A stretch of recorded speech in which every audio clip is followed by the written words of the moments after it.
Fellas, ladies, you looking for lotions? You looking for beard oils? But unfortunately, everything you get from mainstream got chemicals in it and they're probably killing you? No problem, we got you. Go check out my people from Top to Bottom Hair and Skincare. That's Top to Bottom Hair and Skincare. www.top2bottom, BOTTU, the U is for unique, M.com. Tell them I sent you.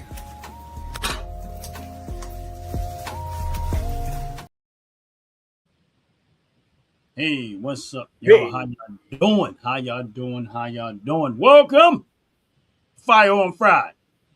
It's Friday, welcome. and we're about to talk about firearms. This What's up, my is brother Jay? How's what's it going, happening, brother man? Ron from Ron's Opinion Don't Matter. Always a pleasure to see the brother every day, every way, every moment of life and time.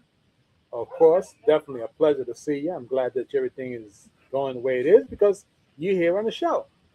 And of Yeah, course, this is the OG network, which is always my pleasure to be part of it and watch it grow and become one of the most invigorating networks almost anywhere.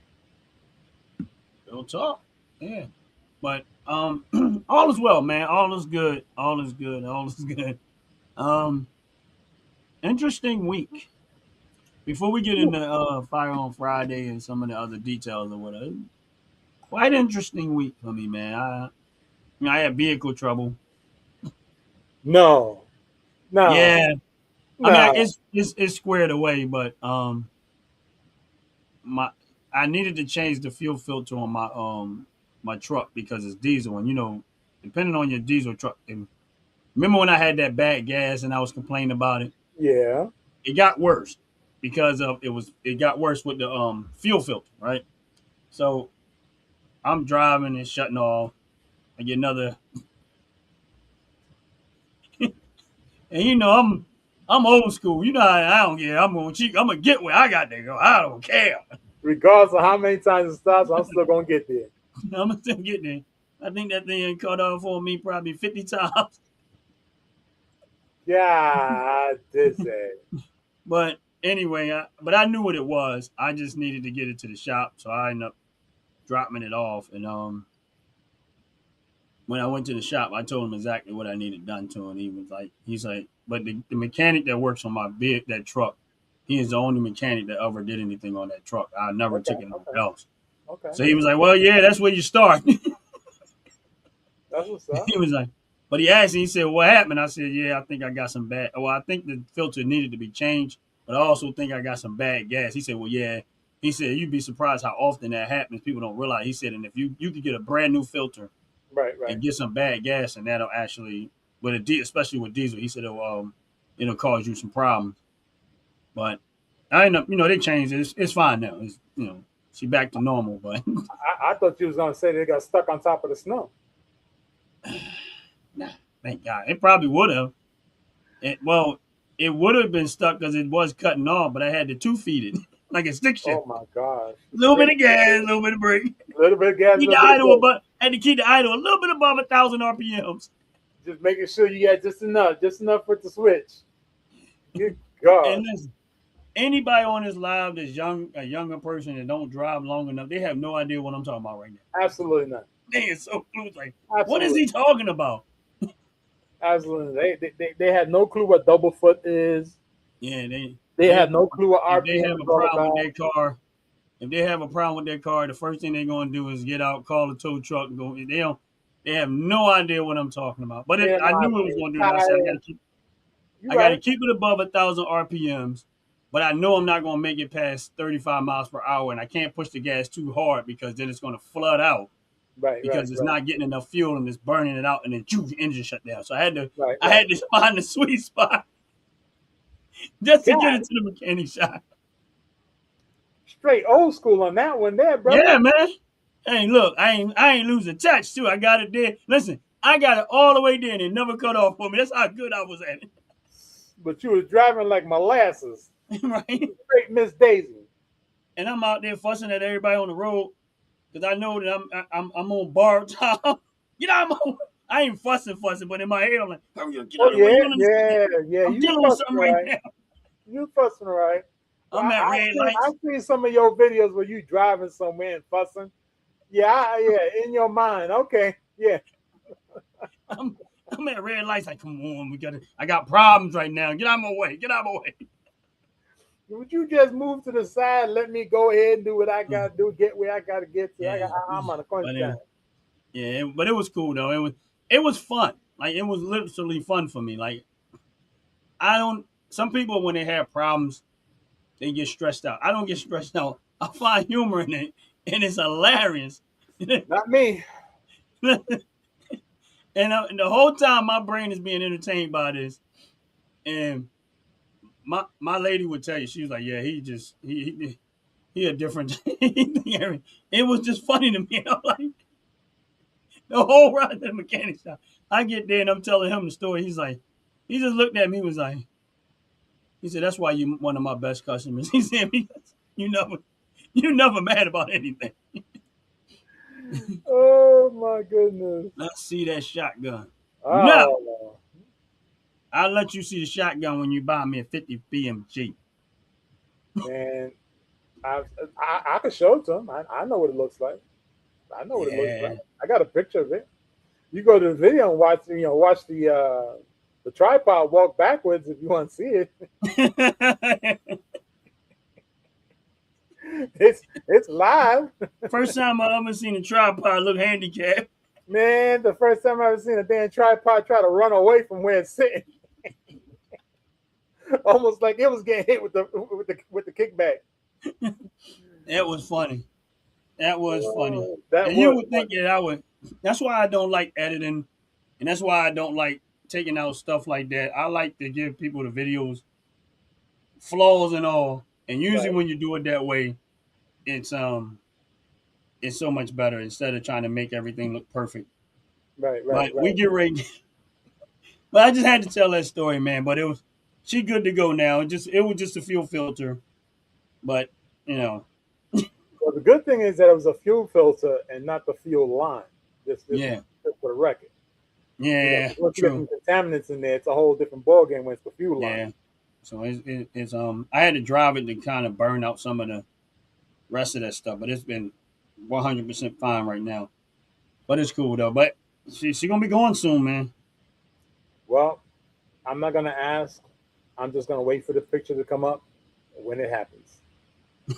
Yeah, Well, and I'm gonna keep my fingers crossed that what's coming up next has nowhere near VAN in the title. VAN is not for you. I'm just saying. no, No, it no. better always be TRUCK. Well, actually, it's not. I'm getting away from it. Are you serious? Yeah, I'm getting away from it. That's I've no. been driving pickup trucks for so long. This would be it's. I mean, don't get me wrong. I've had moments where I didn't have a pickup truck, but I've had this truck for 10 years, almost 11 years. 2008. I didn't buy it in 2008, but I bought it used. Right, right, right. But I've had it from up this point. What's up, Mental Raccoon? What's up, Dover Dogs? Everybody, I've had it for almost 10 years. Well, probably more than 10 years, man. And I've put a lot of miles on that. A lot of miles on this truck, and it's gonna be hard to let go, man. It's like, I'm just surprised that you're gonna go into something totally different than a truck. well, technically, I already got it. We'll talk about that in another video. Ron, I'm gonna have to stop talking to you, brother. I thought we were cool like that. Yeah, we Yeah, was I cool, thought I man. thought I was going to get the first picture. Now I got to be amongst all the other peons to see what you done get. Yeah, Really? it's nothing new. It ain't nothing special. It's just a vehicle. Hell That's all. yeah, it's special. You went from a truck to something else. That's special. Yeah, it's okay. Y'all see it eventually. I'm gonna do a video on it eventually. It ain't nothing special though. Is it a V6, V8? I mean, V6. oh my lord, Ron, Yeah. that's a major step down. I'm Yeah. I mean, because we have another vehicle. We have a Cadillac too, but and that's a V6, but it's an SUV. But we most sometimes we in that. But we've always had three vehicles. But we gave one away to my son which was an old. Like, listen, we drive them till we die. We don't. We ain't one of those people that be like, "Oh, I'm gonna get a new car." Nah.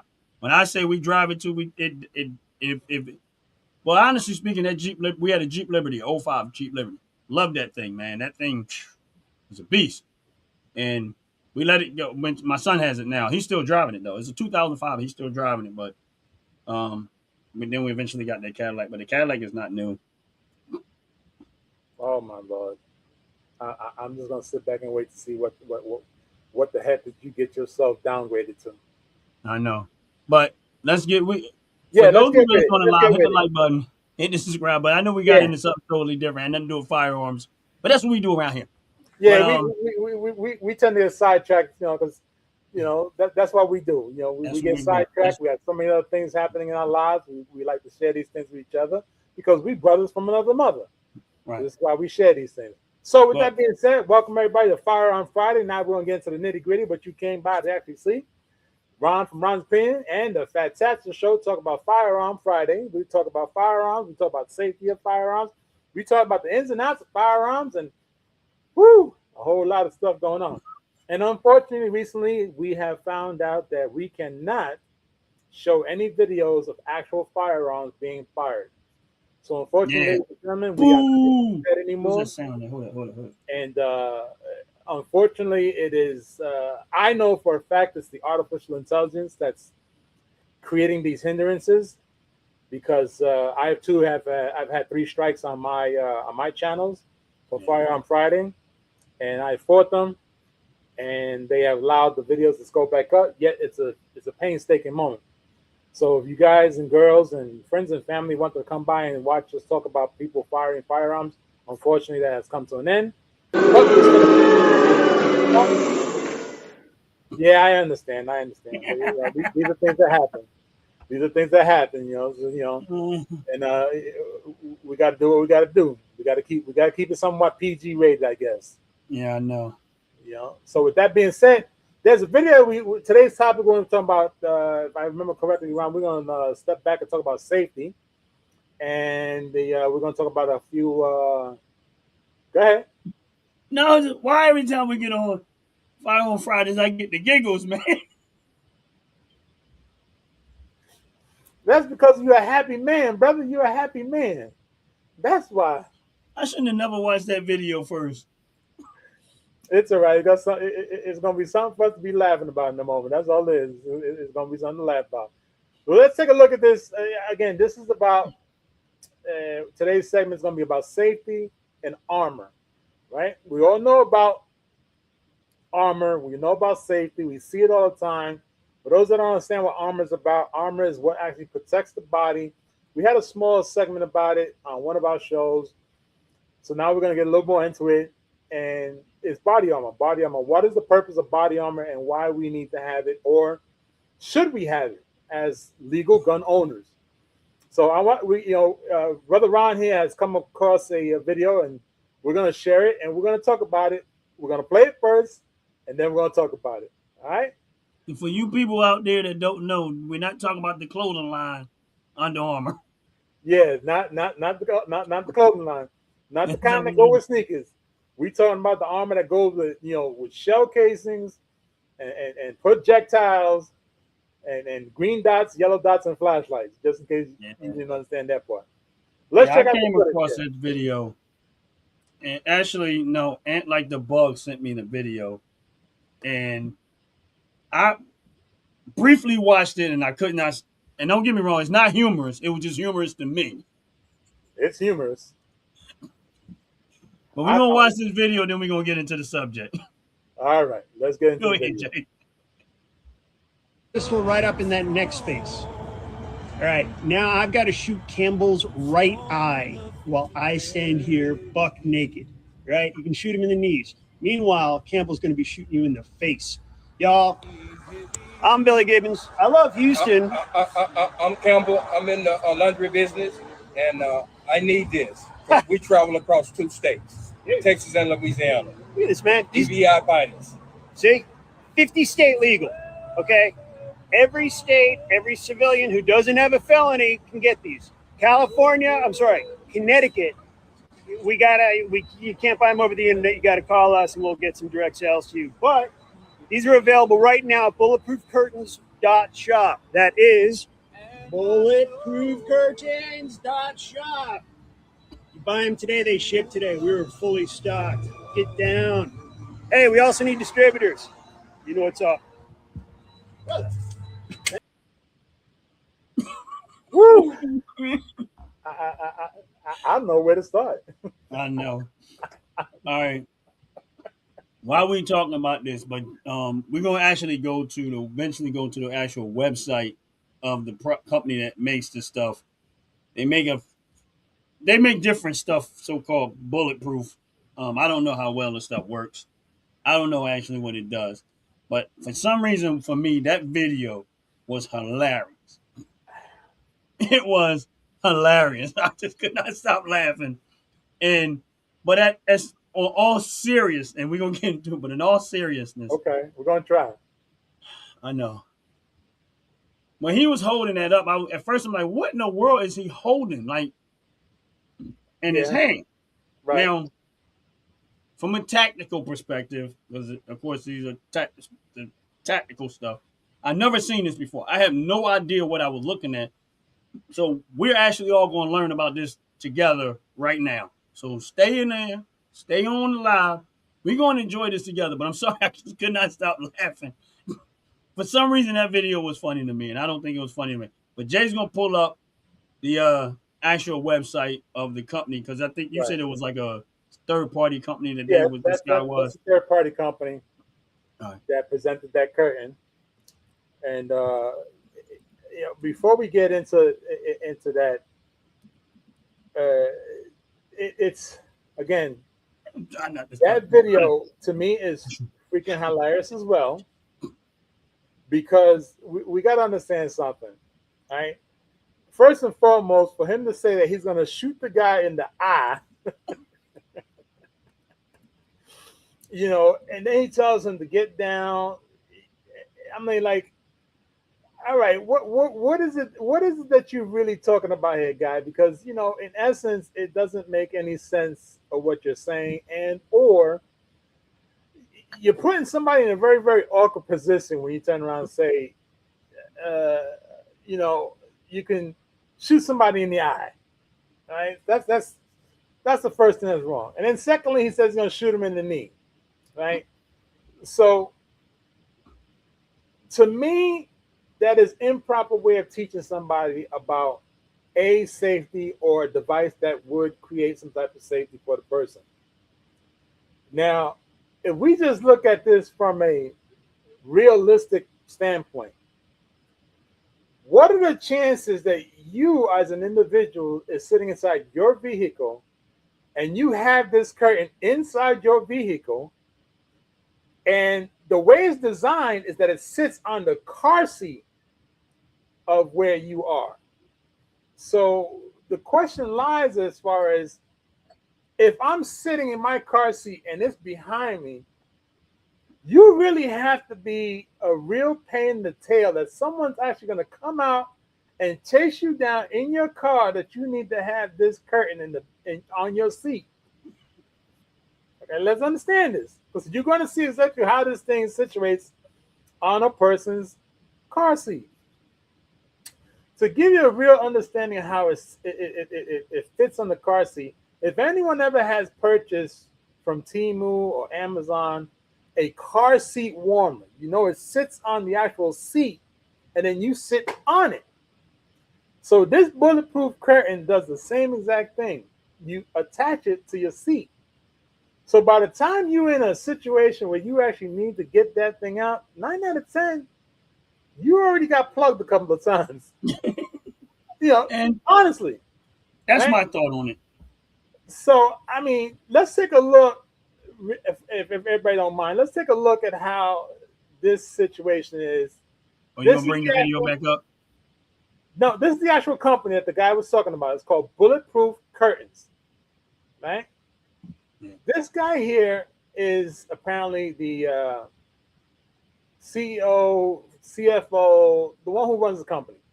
Okay. So this is the same guy that was talking before in the video. Now, here's where my concern is. If you feel the need as a business owner to talk about bulletproofing things, why you got your license plate out in public view? So now you telling everybody where you live, how to find you, and what you have inside your car. Yeah. I mean, they just trying to sell product. They not concerned about being safe. They're not. So where's the safety concept in it? Zero. Right? Now, that to me is problem number one. Right? Now, I did take a look at some of the other stuff they have, and Yeah, I gotta say, we're gonna cipher through that stuff. We're gonna definitely cipher through everything the stuff that we've seen on there. We're gonna run the commercial first, and then we're gonna come back and we're gonna cipher through some of the stuff that they sell. And the whole question about this is it useful or not? right, We're gonna run the commercial. We'll be right back. And right after we run the commercial, we're gonna find out what y'all think, is it useful or not. Let's run right. that commercial. Run that commercial. Fellas, ladies, you looking for lotions? You looking for beard oils? But unfortunately, everything you get from mainstream got chemicals in it and they're probably killing you? No problem, we got you. Go check out my people from Top to Bottom Hair and Skincare. That's Top to Bottom Hair and Skincare. www.top2bottom, BOTTU, the U is for unique, M.com. Tell them I sent you.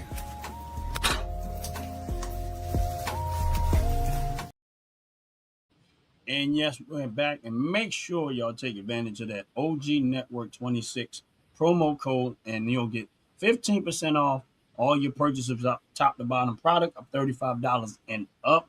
Make sure y'all take advantage of it. Get some of them wonderful candles, that body wash, that deodorant, that hair care, that all that good stuff that they sell over there. Make sure y'all scroll through the whole website and see all the wonderful product that they make. And Right. therefore, you can take advantage of the product. Make sure you get that 15% discount when you spend $35 or more on top to bottom products. And we're going to get back to what we're talking about. This is true. Just let me get 30 seconds here because It's all good, brother. it's showing me something that I want to see right now. So let's go back into that. Yep. Put this back on the stage. Okay. So All right. here's the company that we just saw, right? Right. The company we just saw is called Bulletproof Curtains. Now, here's where it gets a little tricky, right? They have a plethora of items, right? They have wall art. There was called wall as the actual wall art, and each one of these items is a bulletproof item. Okay. Right? I Now, want to start with the seat thing. this is where we at. This thing that he has in his hand that we saw the video on is called a seat cushion shield, right? All right. Now they come in different variations because we know that a lot of people buy a bulletproof vest, right? Right. But they don't buy the bulletproof vest according to the caliber that they are expecting to get shot at with. Yeah, definitely. We've seen that, okay? Yeah. So what we're talking about is you don't go and you say, you know what, I'm gonna buy this bulletproof vest. It only cost me $200. Okay. Then you go and unfortunately you go out and not saying that you went and looked for some trouble, but you went and you thought that you had the best bulletproof out there, and you shot it with a 357 Magnum, and that 357 Magnum shell casing went right through it, and you're trying to figure out why. It is because that bulletproof vest that you bought is not designed for high caliber weapons. Yes. So every time you buy, or if you plan to buy a bulletproof anything, you have to make sure that what you're buying actually has a level of a specific firearm that you're trying to prevent piercing from. Okay.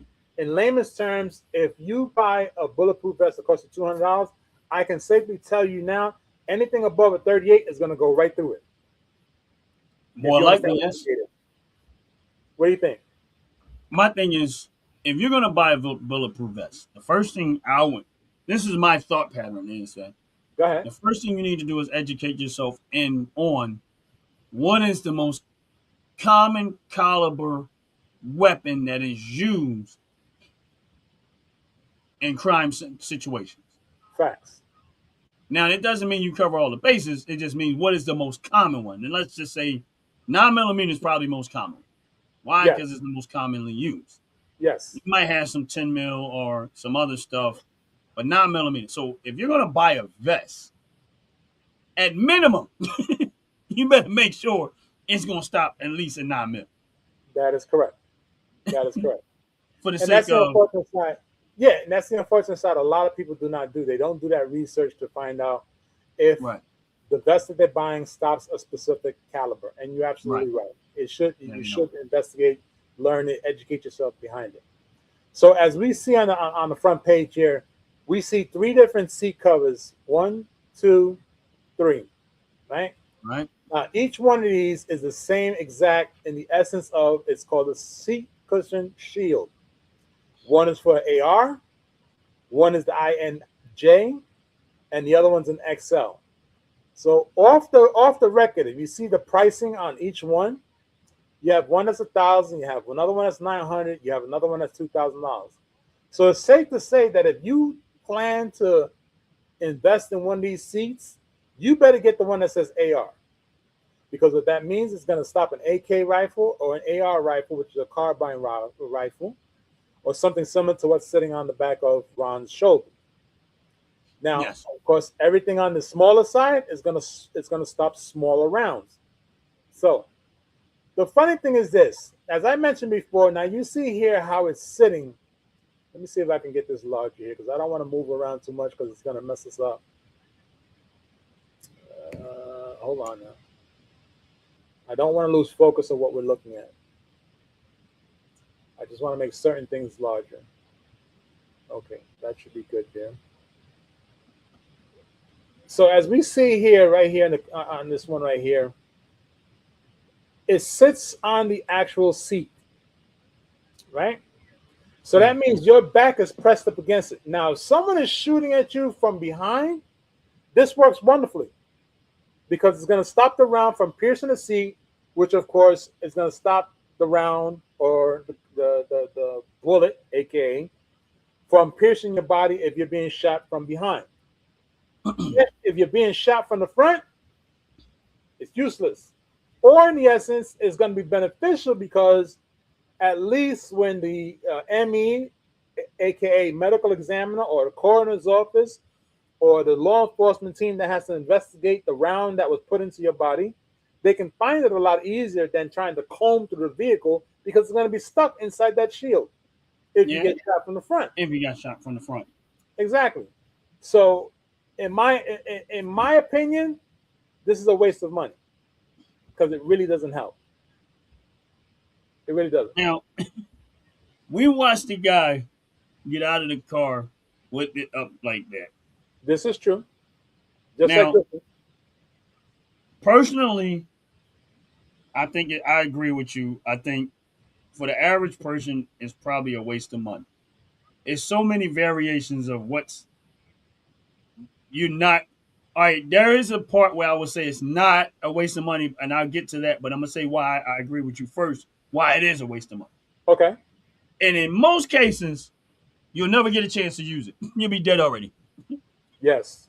This is why I first, when Jay says it's a complete waste of money, I agree with him as it relates to that. Now, the other small portion of me that says it's still a waste of money, but my question was, is it useful or not? Right? Now, where I think it's useful, number one, for law enforcement, I think it's great useful. And this is just my scenario of why I think it's useful for law enforcement. Okay. When I say police officers, right? Yeah. Police officer gets pulled somebody over. And let's just say you in your squad car and you see the guy on with a gun and he's on his way to get you. Let's say you got that particular thing on each one of your seats, right, where you can quickly grab it and throw it in front of you. You might be able to preserve your life and defend yourself. You get what I'm saying? Well, I get what you're saying. Right. So that's why I said, like, I think there's some small scenarios. The way they were merchandising or the way they were trying to sell it, I disagree with that. I just don't think the average person is not going to have a useful for this.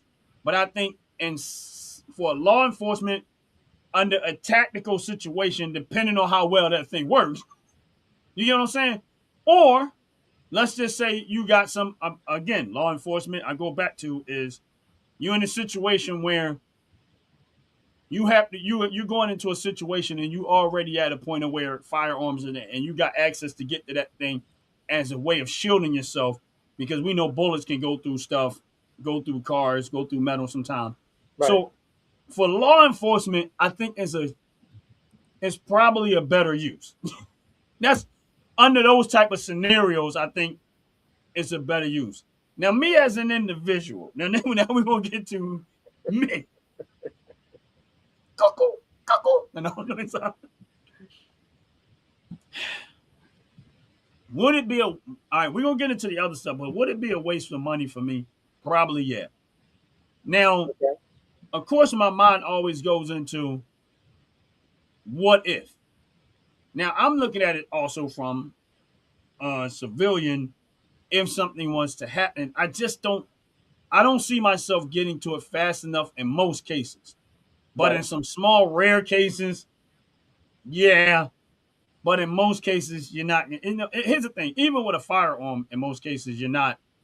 If somebody might ever had a drop on you, Facts. but if I see the situation coming about and I got time for that, then it's a great thing to have as another means of protection. Is it worth me putting $1,000 into for that very reason? That's where I don't know. I mean, I don't. I wouldn't say. I wouldn't say that it's. I wouldn't say it's totally useless. Useless, but I just think again it kind of goes into your lifestyle, um, where your lifestyle is at, and I just think. But for the average person, I just think it's with drug dealers. They're probably like it. Nope. I mean, I could tell you right now, nope. now wait a minute. Let me give you another scenario. Let me give you Go another ahead. scenario. All right, Go ahead. let's just say, and this is one I just thought about, which might actually it goes back to what you said is somebody shoot you from behind and it's in your seat. Let's just now. I think honestly, I think what this would probably be better for is somebody who's an Uber driver. Yeah. And I Yeah. mean, of course, it's not going to protect you at all cases. But let's just say somebody's behind you and they got the gun behind the seat. You see the gun, but they got it behind the seat. If Yeah. they shoot you from behind, they might think they shot you. If they not intend to use a headshot, Right. that might add an extra protection for you to try to get out of there and run. True. True. If True. they're not at so, but again, what is the likelihood of that? Probably none. But in some, and like I said, in some rare cases, You know, Ronnie, I gotta say, you just enlightened me to revert my answer to 99% should not buy it. You I gotta tell you, you are absolutely because I didn't think about that. You are absolutely 100% unequivocally correct. An Uber driver, a taxi driver would benefit from having this on their seat. You are absolutely 100% correct. 100%. And the reason why I say this, I speak from experience. I tried doing it for about a month, and you are absolutely right. It would really, really benefit the driver for two reasons. One, if they wind up getting one that's called stab proof and bulletproof at the same time, it would definitely be 100% beneficial, providing that the person does, like you said, try to do something to them from the back of the seat versus in between the seats. Usually they have a partition after so many people getting hurt and whatnot. But you're right. You're absolutely right. This would benefit an actual Uber driver, Lyft, or someone who's doing some type of taxi transportation of people, right. because of course they they would try to assault the person from the backside of the seat. So yeah, I am now once again admitting live. I am wrong. Thank you, Ron. I don't Appreciate it. honestly. No, You no, no, said no. it though. No, you are right. No, you're right. You're right. There's that 1% that would actually benefit from it. So it Yeah. is actually useful to someone. You're But right. you said if somebody shoot you from the back seat, Right.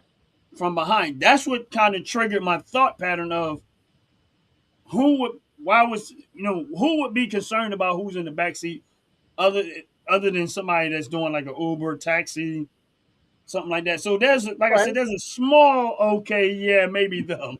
That's why I looked at the video and I'm like, in my mind, I'm like, why would you advertise it that way? Because what are the chances of you getting up and having the chance to put it in your arm That's and right. got the gun aimed at? That's I right. just didn't think that was a realistic scenario. That's why I kept laughing, and I just It is thought it was not. so funny. But That when you marketing that said marketing idea he did was straight garbage. Because you're But when right. you said the shooting of the back and the seat, which don't get me wrong, I thought about that too because they had it sitting there. I'm like, okay, but you actually said it out and it triggered my thought pattern was, yeah, if I'm a taxi cab driver, if I'm an Uber driver, someone like that, it does give you a layer of protection. It's not 100% protection, but it does give you a layer of protection behind you. Right, You know what I'm right, right, saying? right. Definitely, definitely. So And that's why that's now I me wrote that. personally, knowing that, I would get me two of them and see if I can roll the other one up and attach it to the ceiling where I can just pull it real quick. Then I got one in front of me too. Not funny that you said that because when we finish having a laugh and talk about this car seat one, I think the next one I'm going to show you is going to be a little bit more somewhat entertaining and a little bit more of understanding why they designed it. Okay, go ahead. So before we go, you have mentioned law enforcement. Law Right. enforcement would never use anything like this. Probably not.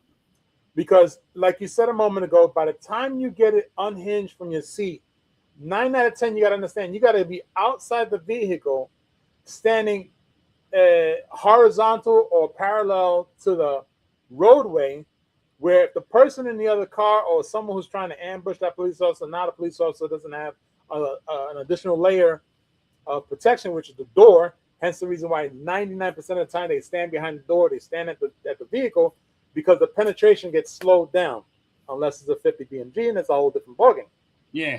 So that's why they stand at the doors and the vehicles. So utilizing something like this in law enforcement would be a complete waste because it's not beneficial.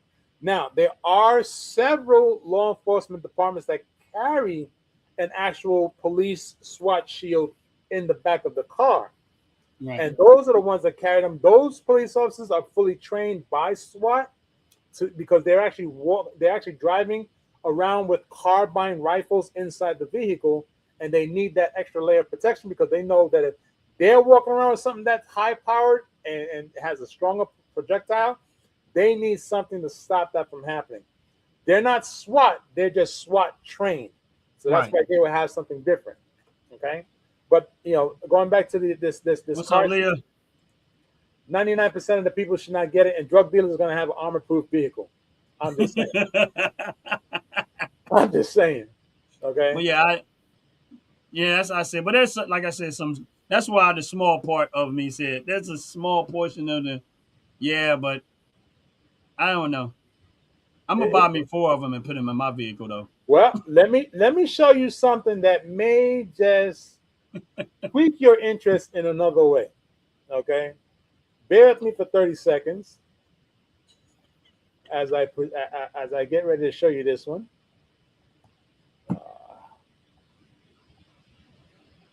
That's the only I thing I want don't that like. shield. No, you don't. No, you don't. Oh, you're not gonna let me open it? Come on now. Yeah, they're not gonna let me open. That sucks. All right, so let's go back to this here because I thought they were gonna let me open it. Apparently not. I guess that's the way they're doing it. Screw them. but we're gonna see it anyway. Now, I kind of figured this would be something for you personally. Okay. Not saying that you're not going to be useful for it, but I think you would have a better chance at utilizing it and understanding why. Just this right here. This one right here. Let's get it back up on the screen. We gotta bring it back to the stage. There we are. This right here. Yeah, I was getting ready to ask you about that because I didn't when I sent the website. I never seen that part. Go. Now, to the average eye, this would be a pristine type of home defense.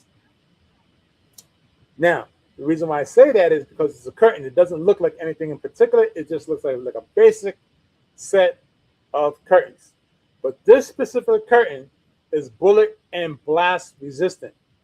What that means is if someone turns around and throws a grenade, someone throws a what they call in law enforcement a flash bomb, or in my era, I'm going to say M80. That curtain would not allow the blast pattern to come into the window. It would stay right at the window. It wouldn't go past it. So it stays right inside that little area. So it's almost like, for those that know what bulletproof glass does, when a projectile hits bulletproof glass, it doesn't penetrate. It stays there and explodes, and or it just makes it look a big old mess. These curtains do the same exact thing. Now, why do I believe that these curtains are good? Because if you happen to live in a state or town where the law-abiding citizen is hindered from obtaining a firearm, you should get this. Because if you happen to live in a town where the criminals have more weapons than the police officers do, you need these curtains in your house. Okay? Because this way, protect, so you can protect yourself from.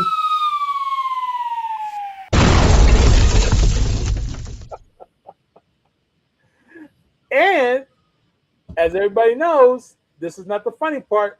Bullets have no names. Nope. So when you hear about stray bullets hitting people and all this here will protect you in your house. Yes, there's a possibility that the bullet will go through the wall. Yes. Yet going through the wall still slows down the projectile.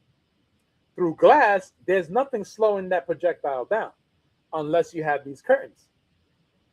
So I would say that these curtains are 99% beneficial to the buyer. If you live in a state or a town that the law-abiding citizen is not allowed to have a firearm in the house, this is something you should have. Because if you ever happen to, because I've seen it, and I've seen a whole lot of it. Straight bullets going through walls, straight bullets going through windows, straight bullets being sprayed at somebody's house because they're trying to hit one person standing in a corner, but 15 apartments and 12 cars and 3 dogs and 6 people walking down the street on the opposite side of the road get hit with bullets. But they were trying to hit the person that was standing on the corner. This would help. That's just my opinion on that. Yeah, I'll be honest. I think it would help a whole lot too. And I'm just like kind of piggybacking off of what you said. As far as living in a house and stuff. Now, here's the thing I think is a bigger picture that I think people don't really pay attention to. In most places like New York, Philadelphia, most of the older houses are built out of brick. Right. So unless it's extremely rare for anything to make it through brick, it got to hit it multiple times before it starts making it through. Unless you got like a 50 BMG or something high power. Correct. But that has nothing to do with the windows and stuff in the house. So for me, if you live in an urban area where there's a lot of stuff like that type of thing, that's your between a brick house, that's your protection. And those windows having that on there, that's a great layer of protection. Absolutely. Now, if you happen to live in an area where there's new construction, you need to put that all over your house. This is also true. You need to hang it on your walls, your windows, and everything. Because I'm going to tell you something about these new houses. They ain't stopping nothing. The walls of these new houses do not stop any layer, don't have no layer protection against firearms. Zero. Everything that they make these new houses out of, that bullet, if it's out, especially out of a rifle, is coming through and it's coming through fast. It's going to come through the walls into your house and goes out of the other walls outside of your house. If your neighbor's within 25, 35 feet, it's in their house too. That's right. And believe me when I tell you, I've watched plenty of videos where they construct a little unit of how they built new houses, and it went in 6 different layers of walls before that bullet stopped. Yeah. Yeah. Yeah. So people don't, when you start looking at, unless it just somehow or another hit the beam,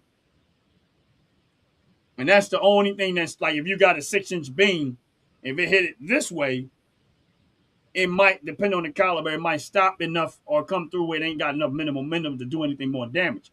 Right, but the reality of it is, most of these houses are made out of plywood, which is about 3/4 inch split. It's not even real plywood. It's flake board, compressed flake board, Tyvek, Right. and then some siding or some fake brick, which ain't real brick. It's just some thin 1/2-inch brick that look like brick, but it ain't thick 4-inch brick. Facts. So you probably should have that, because you're going to need some type of protection. Thing with me is, if somebody starts shooting at my house, I'm taking them curtains down, putting them around my whole body. Right. Right. I'll be like this. Everybody put a curtain on. Right. And that's the That's where the reason why I benefit don't comes like to in. be home. Huh? That's where the benefit comes in. You can Yeah, wrap that's it why I around a don't like the person's new body. construction. But I like I said, I think for your home that is a great use. Even if you're in an area where they do allow you to have, where you don't have an issue and you still have it. I think if you can go past the decor aspect of it, because you're not going to get something that's going to match the decor of your house. You got to deal with whatever it is that they make. Right. You know what I'm saying? So far, they have. From what I was looking at, they have 6 different colors. Right. Which your basic colors: your blacks, your whites, your blues, your grays, your greens. So you have your basic colors. So far, they're matching something that's beneficial. And the great part is, it's inexpensive. It's only $125 for 2 panels. For those that say, well, that's a lot of money, it's really not. Because most people spend anywhere between $200 to $400 on curtains. I'm just saying. And they don't protect you from nothing. Now, what I think they should do is, with that, the way that it is, instead of trying to make a bunch of different colors, what they should do is make sleeves. Make it where you can sleeve something into it to change the look of it. Kind of like vertical blinds. Okay. You know what I'm saying? So they're having that, but make something more fashionable that a person can stick to, that it actually attaches, even if it's out of Velcro. Bam, right there. It don't look like that is more fashionable, where people can actually change it to fit the decor of their home, as opposed to having 6 different colors. Okay. Then they can expand the sales part of it that way, because not only are you gonna buy that, now you can, some people they got different styles in their house and they want to decor to match their home. Yeah. So that might be an extension of that. You can make something that kind of just Velcros to it, that people can choose to actually change the decor of it to fit your home, if that matters that much to you. But knowing most women and men, and I'm gonna say more women, they're gonna figure that part out on their own anyway. Facts. Most women gonna look at that thing like, you know what, it's gonna stay up there, but I don't like the way it looks, so I'm gonna figure out a way to decorate that thing. Right. True. But I think that's a good protection for your home. Oh, I agree. That bulletproof glass curtain is absolutely fabulous. Yeah. I think that was a great idea. It's definitely a great idea, and they don't even have to market. They don't have to put a lot of marketing into it, because it's kind of self-explanatory once you actually know what it is. So I agree. That's one. And now this is the actual company that, as we're talking about the curtains, this is the actual company that the other guy was talking about, because the other guy that we watching the video with, the guy talking about he owns laundromats. That guy is a third-party seller, so he buys all his material, all his product. He buys from this company. This company is called Armor Upfitters. That's where he buys it from. So in other words, he's almost like a wholesaler. He buys it Right. from the company or private labels. Rather, he buys it from the company and he sells it under his own name. But he Right. gets all the product from these people here, which is on our screen right now, which that's the name of the company, which is called Armor Upfitters. Now, Hold on, let me move iron, this. Yeah, go ahead. this outfit right here that we're looking at, as it says fire on it. The reason why I like this is because at one time when I was many moons ago when I was a youngin, I was in 29 Palms, California. For anybody who knows what 29 Palms is, I'm not going to get into any rhetoric about it. But those that understand, 29 Palms is a specific place. I was there, and this type of protection was given to everyone that was at 29 Palms.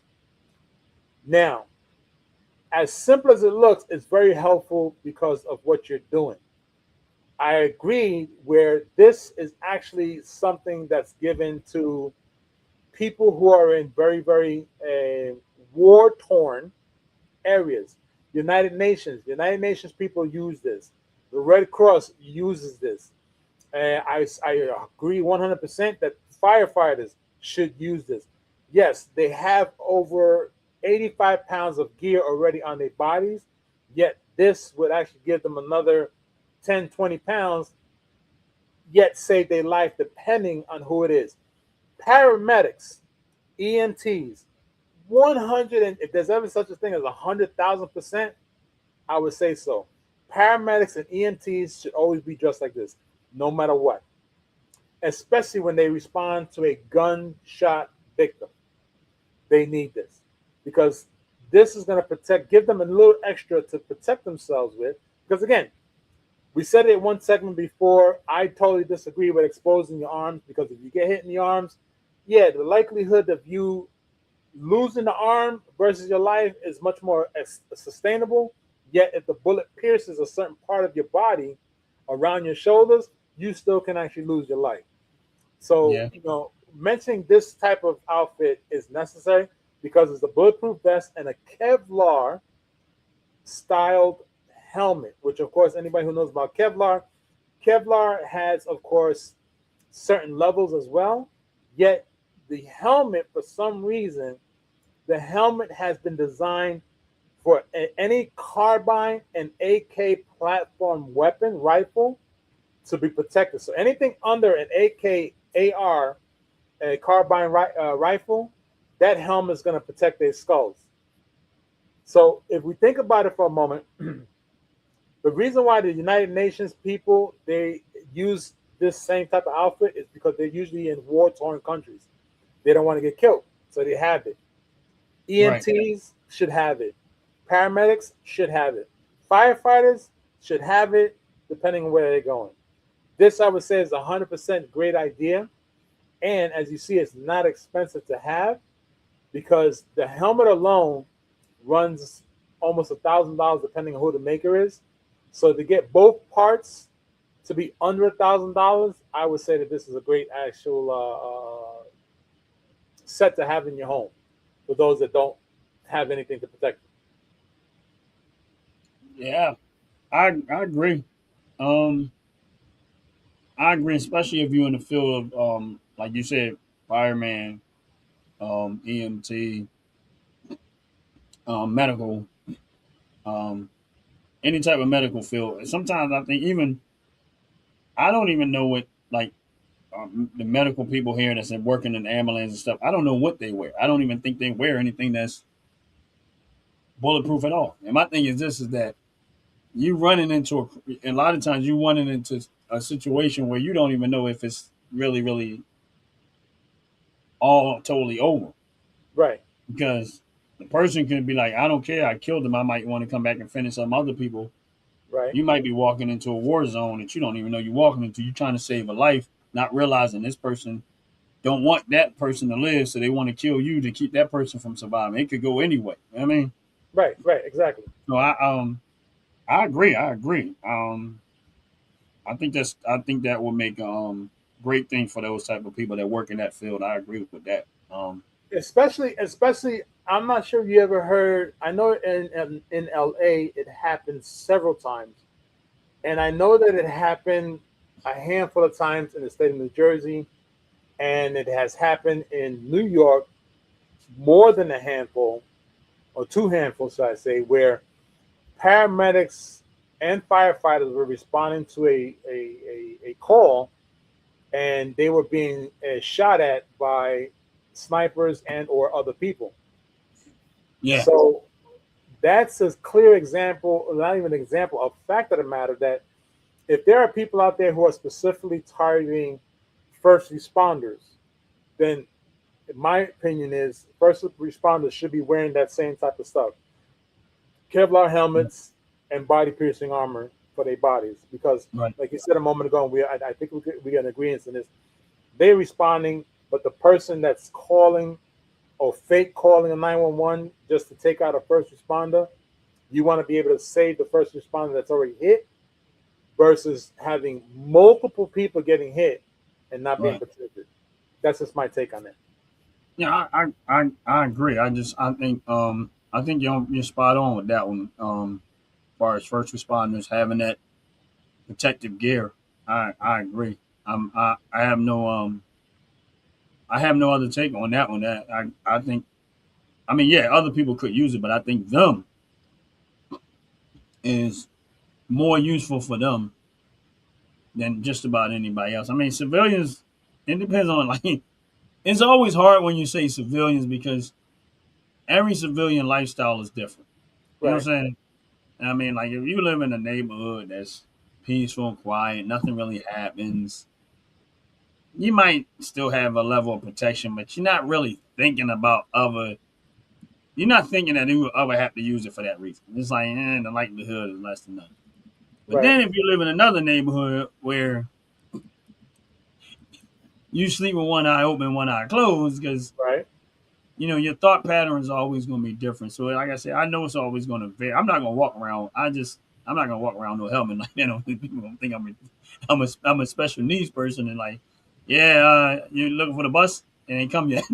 Right. Right. Right. Right. Right. But um, yeah, I think I think that's a good way of looking at it. Is that's useful then. Even when it goes back to that car seat, I mean the seat cushion thing or whatever that was. Like I said, for the vast majority of people, yeah, you can buy it, but it's really like kind of a waste. I ain't gonna say a total waste of money, but close to a total waste of money. I just don't see. 91.9. Yeah. Yeah, yeah. Now for somebody like me, yeah, I probably would buy it. And I'm gonna tell you, listen, I'm gonna explain to you why I would buy it Please do. I like to know why. because I every once in a while you like to do dumb stuff. Well, that's a class A dumb stuff right there. So instead of putting seat covers in my vehicle, I would put every seat would have one of them in the seat.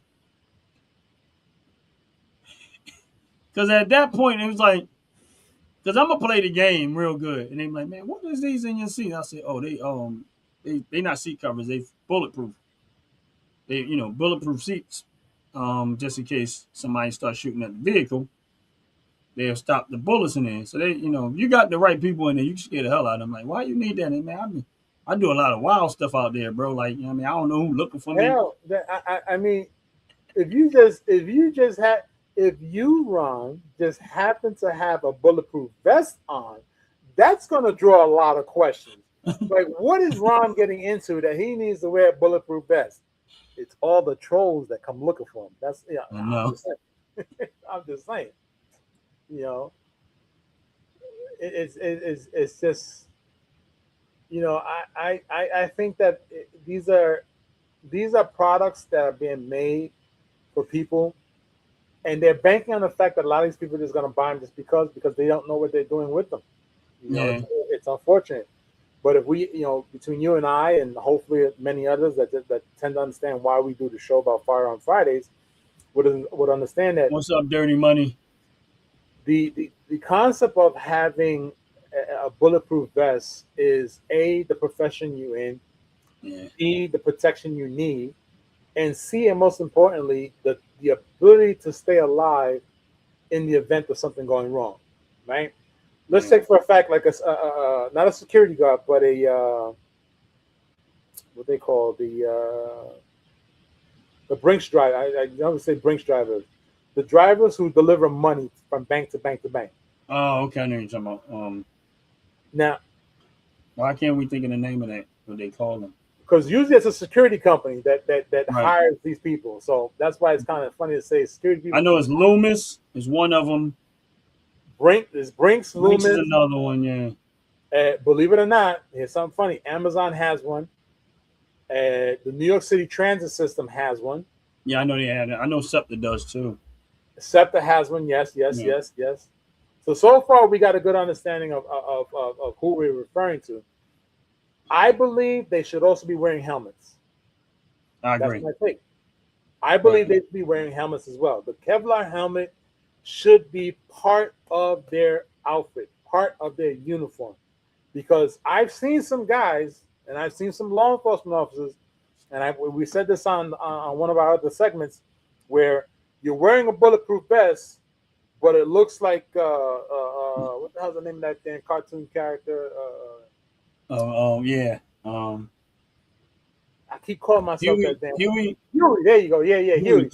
The damn bulletproof vest is sitting right above their belly. Like you could not spend a few more $100 to make sure the thing covered your whole belly. Like that's the worst place to get shot if you have a big ass belly anyway. So, I believe that a lot of these security guards and or these people who go to the banks to transport money and or pick up money should be wearing them, because they should wear the helmet as well, because they need that protection, because one never knows what they may come across at. And of course, the average human being that or the average citizen that has the right to carry a firearm should not be dressing like that, because it calls more attention.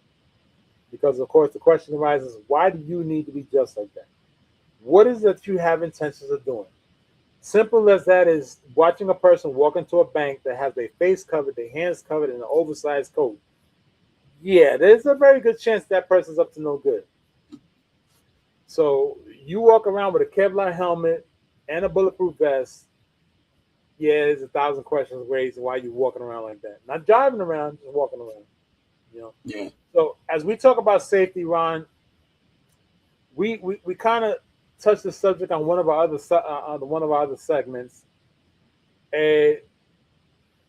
Gun safety is something that everyone should learn, right? Right. Now, you go to the range a lot more often than the average person that I believe, that I know, goes to the range. Now, you go to the range, you have that experience already at the range. Right. The range that you go, the range that you go to visit, do they have training classes as well? Yeah.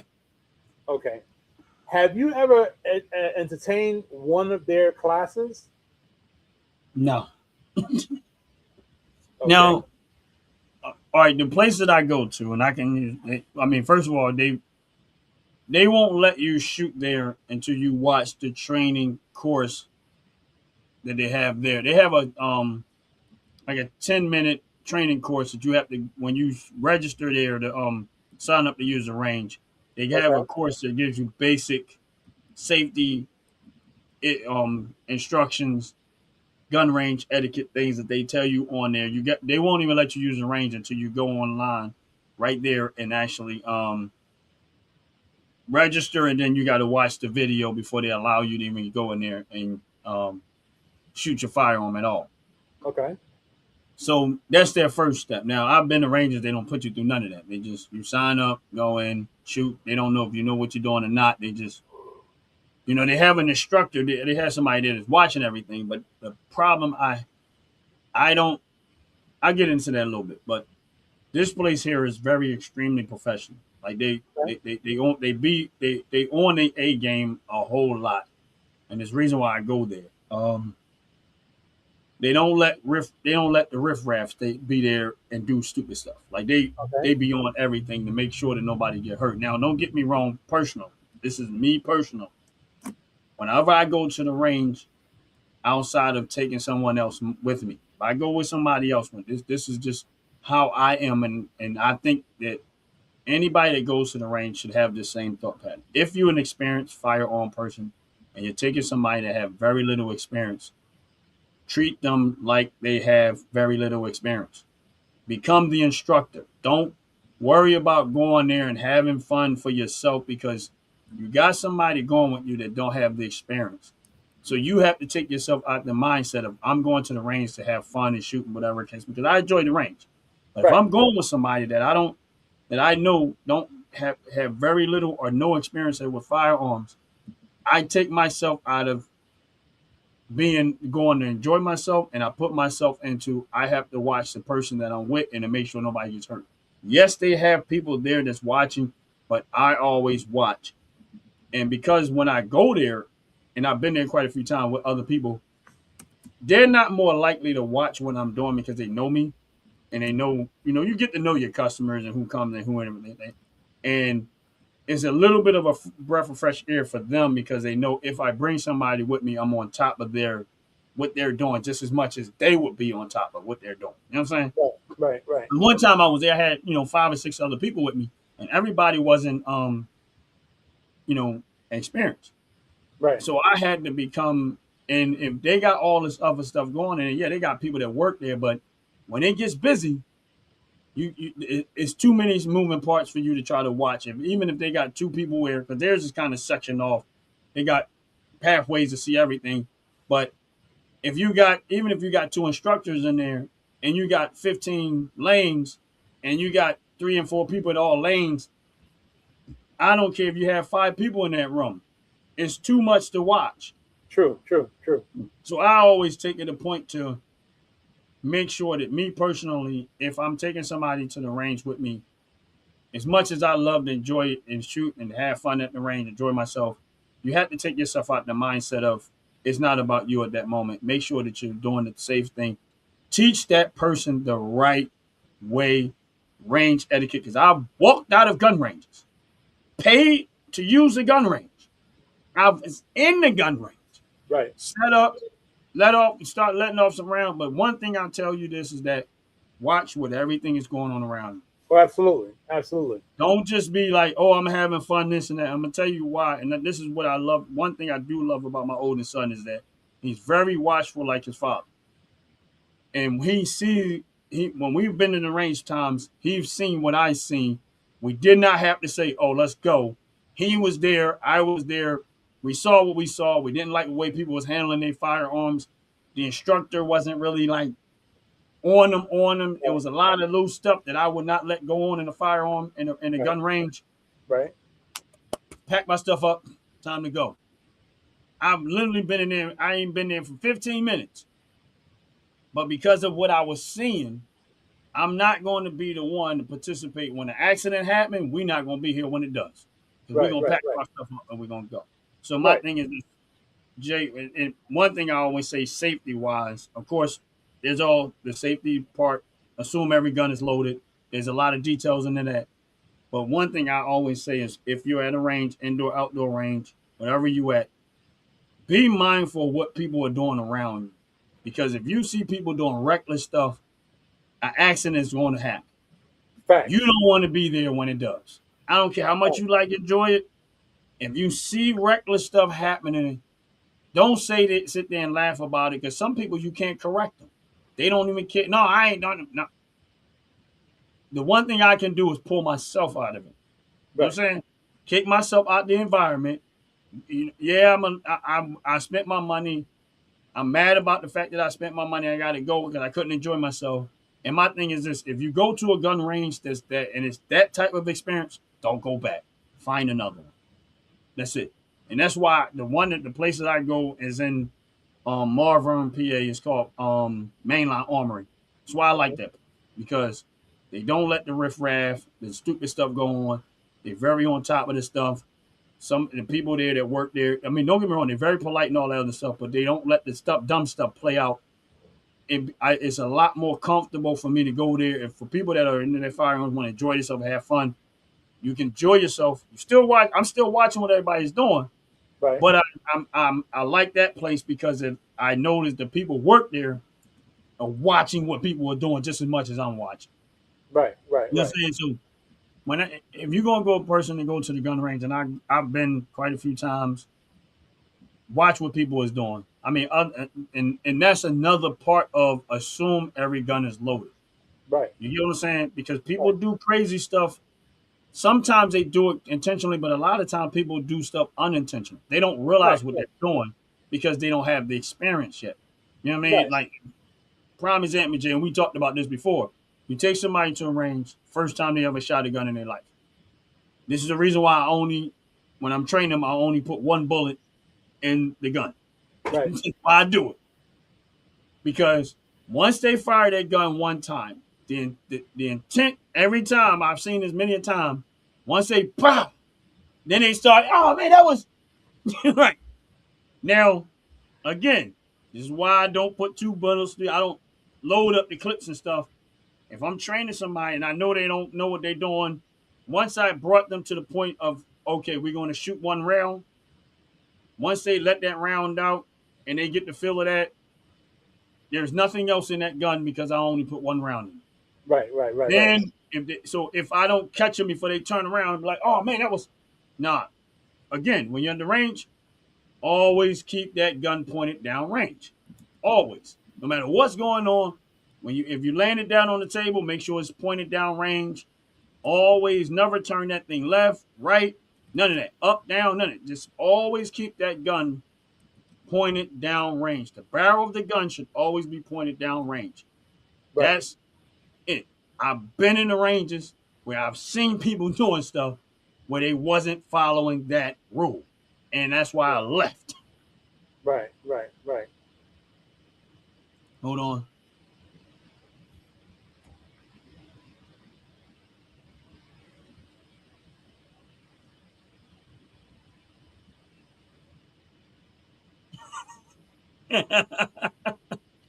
And that's the way it should be.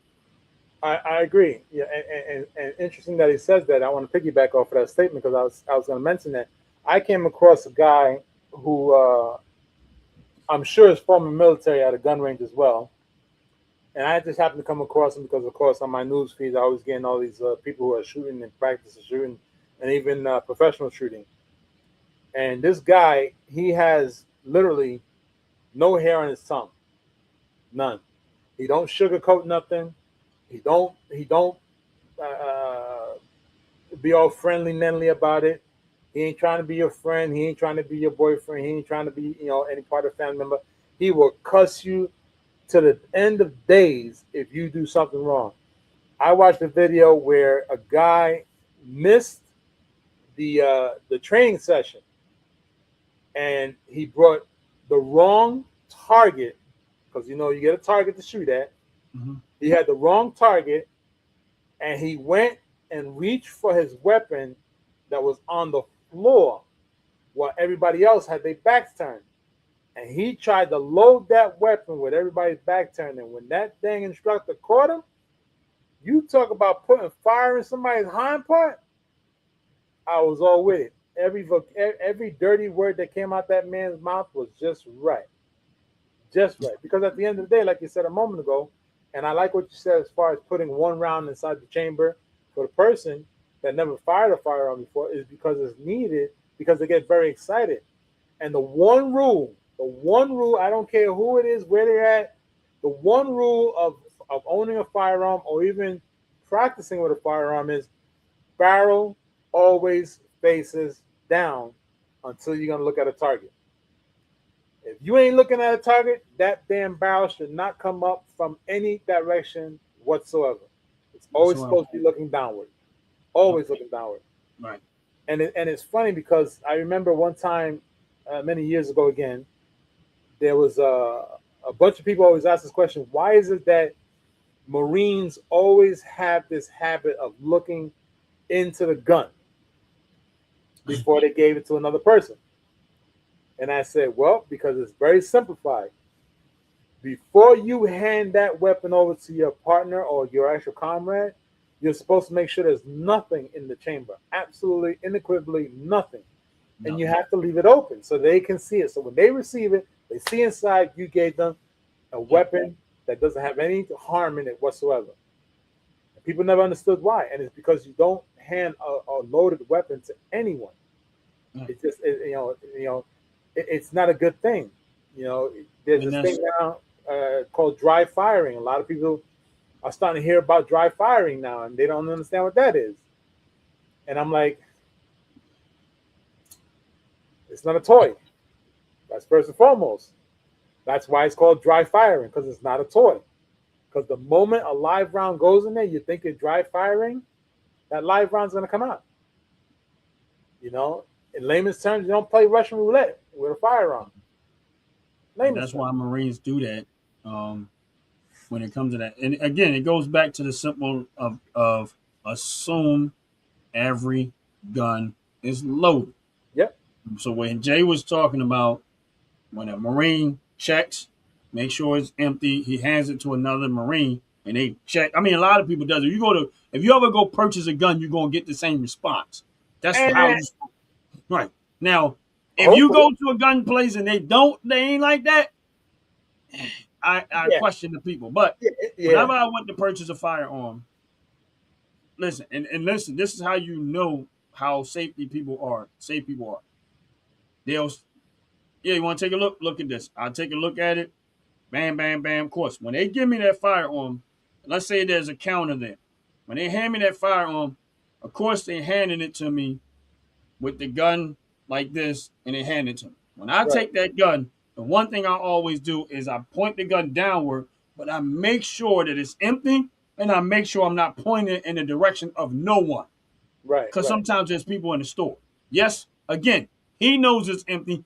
I know it's empty, but we both still assuming what? That the gun is loaded. That's right. That's it. So I'll turn around, point the gun at the floor.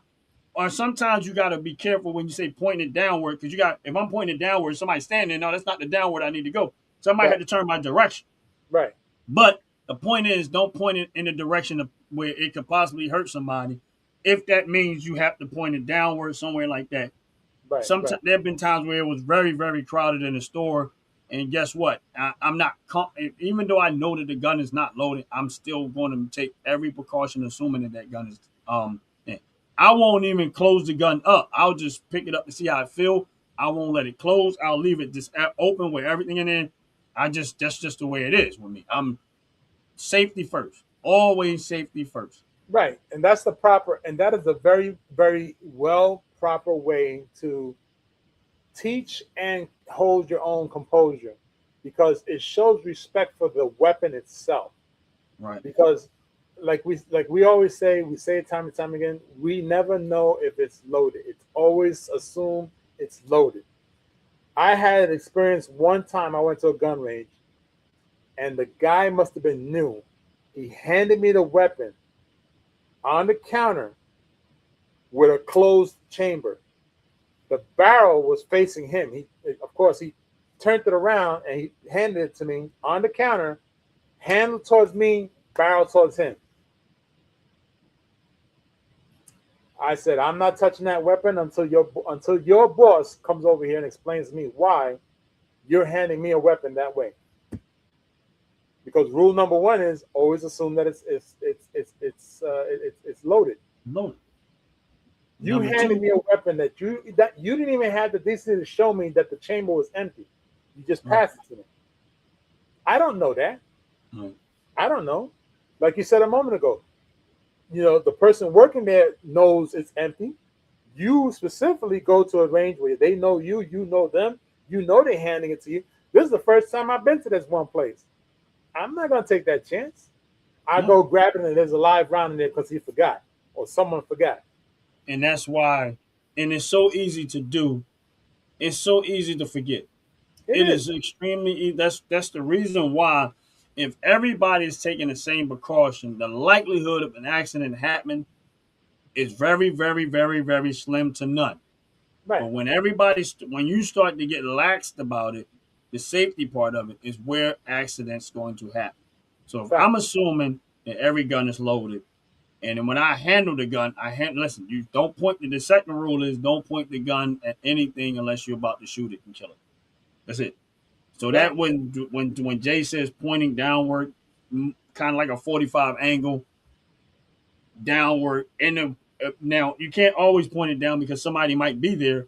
Make sure it's not pointing in the direction of anyone, pointing it downward, but in a safe place where no one could possibly get shot or hit or anything in that Right. case. And sometimes you have to decide that in the moment, even though you know, again, it's not loaded, but still assuming that it is. Right. As you continue to practice that habit, it becomes part of your being. The likelihood of you making a mistake or accidentally shooting somebody is extremely low, Right. next to none, because you are taking those very same precautions. And I've seen over and over and over people mishandling firearms and some ignorantly not knowing what they're doing. And I know you've probably seen videos of people handling firearms and And you saying to physically. yourself, wow. It happened physically. And my thing is this: as much as I like the gun range and I go, but if I see something going on in the gun range, listen, I'm not the type of person that go tell every time I see something wrong. That's your business. You run your business. How you need to check what's going on in your business. And the first thing I'm going to do is, fast as possible, get myself up out of it because I'm never coming back. Right. If I see this is how you run your gun range, you ain't got to worry about me as a customer. Now the only customers you're gonna have is those reckless ones. And it's just a matter of time before something happens because you got people like I kid you not. If I'm in the booth, right? I'm in the booth Right. and I see a green light. Oh, I'm pissing off. I'm screaming. I see a green. Why am I seeing the green light? Yep. Somebody got a beam pointing. Yep. Now they might say, "Oh, the gun isn't." I don't care. That's right. I just seen a beam. Now anybody put a beam on the gun, where's the beam facing? In the direction that the barrel is, right? That's right. So if I see a beam in my booth, that tells me what? That the barrel is pointing that way too. That's right. In the direction that's not supposed to be pointing. Right. Now, my thing is this. I don't care if you're packing it up or not. Again, if you in the booth and you got a beam on there and you still got your beam on, let's say you turn your beam off or whatever. You turn it on or turn it off, don't matter to me. Down. Right? Now, my thing is Absolutely. this. Why are you packing it back here? Supposed to pack it When at I the booth. listen, pack it up in the safest place possible. At the booth. That's where you pack it. Number one, if you went up, and the other thing I do at the range, you got to do at the range is clear all your weapons out. Always. Clear everything out. Clear them out. Never, some people don't do that. Some people say, "Nah, I don't clear it." I put like if they carry, they make sure they're good and put it away. Whatever. Nope. This is just me. I clear everything out of the range. Everything out. Nothing. All my firearms, everything cleared out. Everything clear and packed up in my bag. And then I go out to the range or whatever. Now, if I have to, because sometimes I have my concealed carry gun, right? Okay. This is what I do. When I go to whatever clips that I use in my concealed carry, I take them out of my gun. It never goes into the range. It's in my vehicle. I never take it in the range. I take the other clips, the empty clips in the range. I leave my full clip in my vehicle. When I'm done whatever I'm doing, when I put my safety one, when I take my my carry one, when I get back to my vehicle, then I put my clip back in and putting everything back the way it's supposed to be in my vehicle. I don't do that in the range because number one, again, it don't take but a split second to make a mistake. Yes, they got loaded guns in the range because all of the people at the range got firearms. They got all of them have firearms. Facts. But they're there. That's their job, is to protect their customers and their employees, customers, and everything. So they're like security there. I'm not there for security. I'm there for enjoy myself and have fun. I don't want no accidents. So that's why I clear all my stuff out. And I'm not saying everybody does this. I do it. I clear everything out. Well, Make that's sure good ain't practice. no ammo in there. Pack everything up. And even when I'm packing my stuff up, if I try to keep my bag in the booth that I'm in, I try to put my rifles in my bag with the barrel still pointing downrange, even though I know that everything is empty. This is just me. I That's take good a lot practice. of unnecessary precautions, but that's how I do it. I check everything 2 or 3 times, double check, triple check, and I pack everything up And once I pack everything up, my clips are empty, my guns are empty. There is nothing in anything. And then I pack everything up and I walk out of there. And if I have when I got my concealed carry one, I go back in my vehicle, put my loaded clip back in my gun, and then I'm good to go. And that's very, very good practice. And that's the practice that a lot of people need to learn because it's beneficial What's to up, them Jermaine? and it's very beneficial to all others that are gun owners as well. Because you're showing them that you care about not only are you, to some people it may seem selfish, yet you're showing society how a responsible gun owner transports and of course shows other people the respect of the weapon. Because a lot of people don't understand this silly statement that I'm going to make. A lot of people that love horses understand this statement. Treat a horse as it's always going to knock you off. Always. So that way you respect the horse. You'd be surprised. So you have a weapon. You always treat it as it's always loaded. Right. Look at it that way. Always. It's a safety precautionary measure that is necessary amongst a lot of people. And what I've seen a lot, and I'm sure we both seen it, we both heard it, whether we watched it on videos and or in person. I know I've seen it in person where people just rack the weapon one time and think they're gonna walk out the range. I'm like, oh, excuse me, time out. You want to rack that a couple more times? Just a couple more times, just to be sure. And it's necessary to hear that a few times because when you sometimes there's a round stuck in the magazine, even though the magazine is inside and you rack it once, don't see nothing. That third or fourth time you rack it makes that round shift and that spring push it up. So it's better to be sure that there's nothing in there than have an accident with a spring did not fully push that round up and you actually think it's right and then you get blowback. Yeah, like I said, you can never be too safe. No, never. You can never be too safe.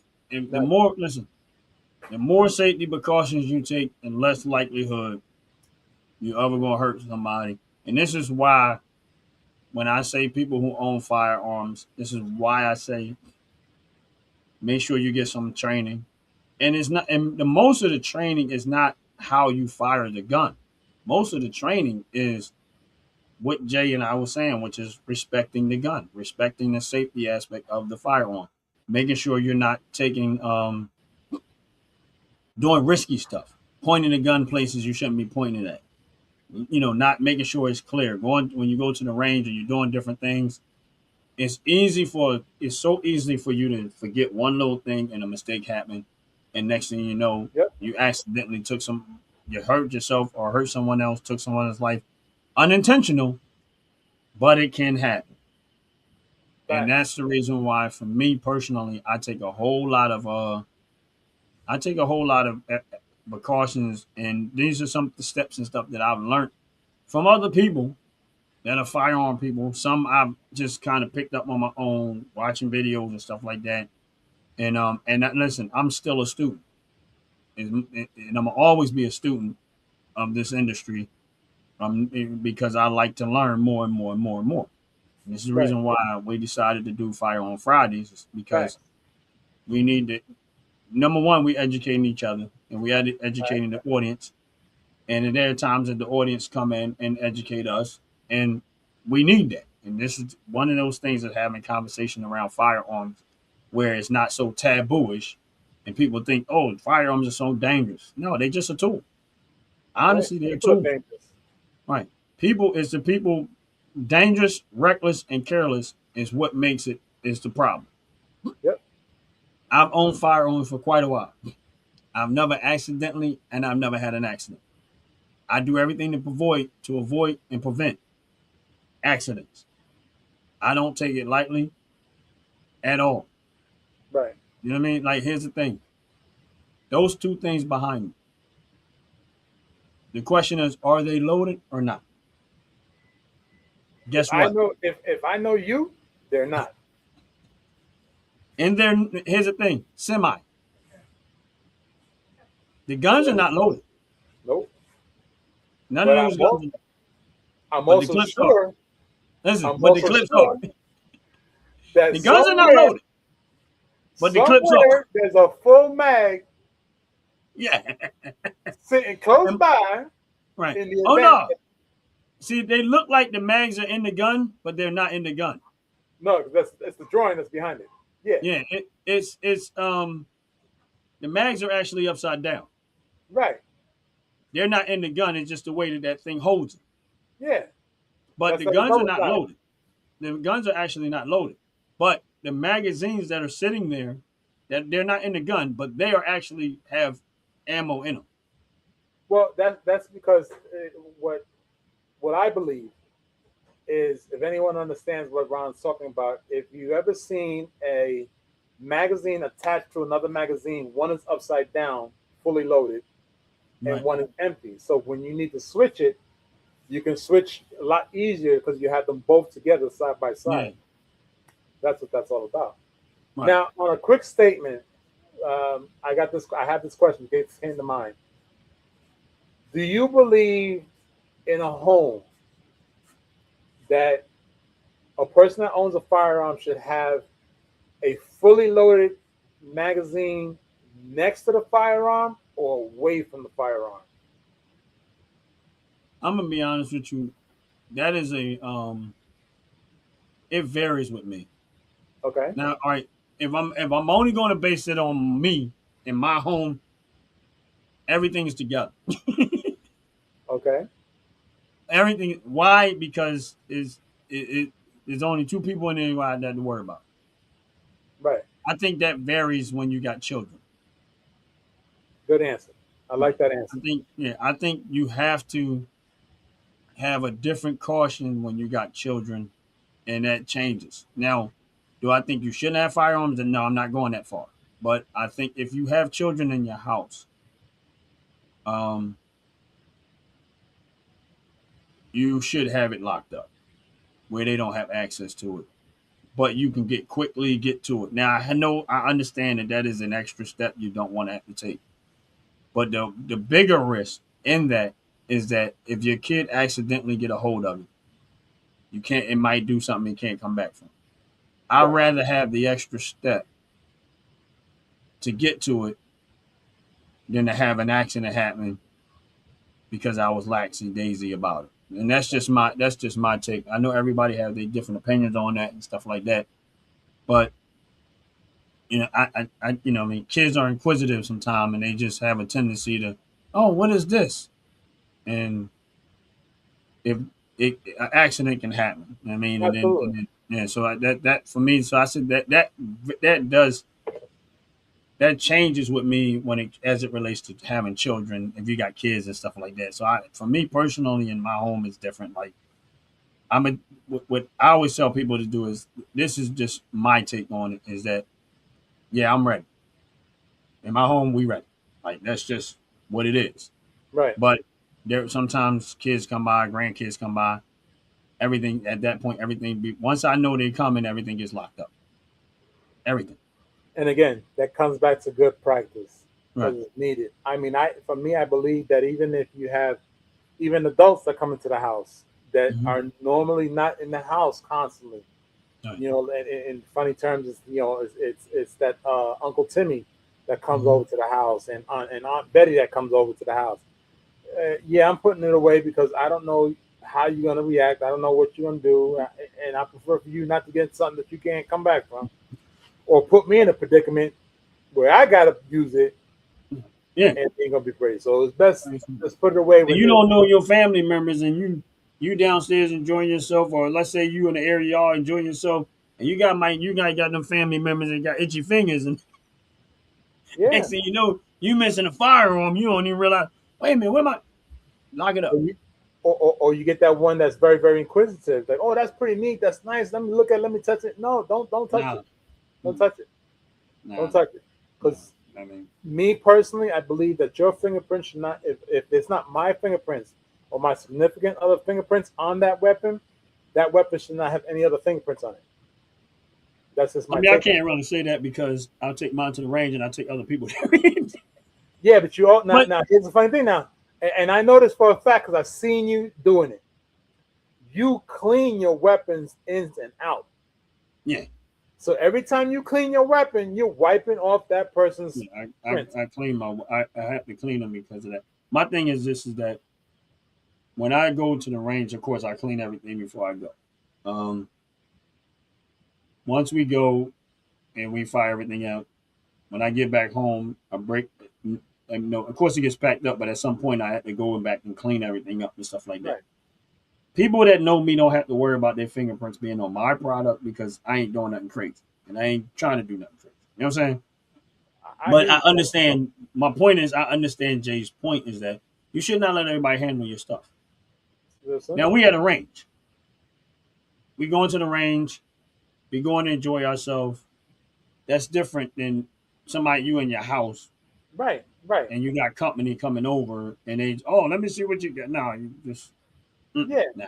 I mean, and my thing is this is that now. No, does that mean I'm like that with every company? No. Like it all depends on who the person is because I I be like know. that with everybody. Yeah, That's just it me. depends on who the person is. If it's somebody that's I know that's not like me, then that's different. But if I somebody that I don't like, if it's a family member that I know, nah, you're not touching, you're not holding, you're not, no, none of that. Like like my oldest son, it would never be a question about it because he knows what he's doing. You know what I'm saying? Right. Right. But that's a different scenario than just another relative to say, oh, let me, you're not holding nothing.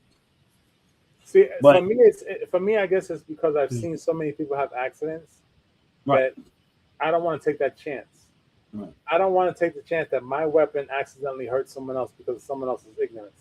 Because right, it really comes down to me being ignorant and allowing to believe that that person has the same criteria that I have. right. Now, don't get me wrong. If it happened to be that we're at a range, yeah, that's like you said, at a range, fine. But in my home, Yeah. absolutely not. Yeah, You that's a ain't different. touching I mean, it. I don't have that problem because nobody comes to my home like that anyway. Well, you're right, you're right. Yeah, But yeah, I get your point. Like, and it makes sense. It's honestly is a good. I think personally that's a very good practice. I mean, like I said, I'm not letting anybody just hold my firearm just because they want to see it. No. no, But again, it's like that's why I said there's very little people that it would be because, and that handful of people is because I know them right. to the like they are just as extreme as I am when it comes to firearms safety. Okay, They know all the ins and outs. They probably know more about it than I do. So right, that's why I say there is a handful of people. When I say right, a small handful of people that in that scenario, yeah. Now it depends too. If it's just us, maybe. But if it's a group of people around, no, we ain't doing it. no. I If put it it's like just this: you and me yeah, all day long. I ain't got right. a problem with it. All day, But 100%. That's a fact. yeah, but if it's like I said, there's a small handful of people that no, like I'm talking about family members, like relatives. Nah, it's honestly it might only be about three, and I got a big family. I may have just one, Yeah, honestly, just one.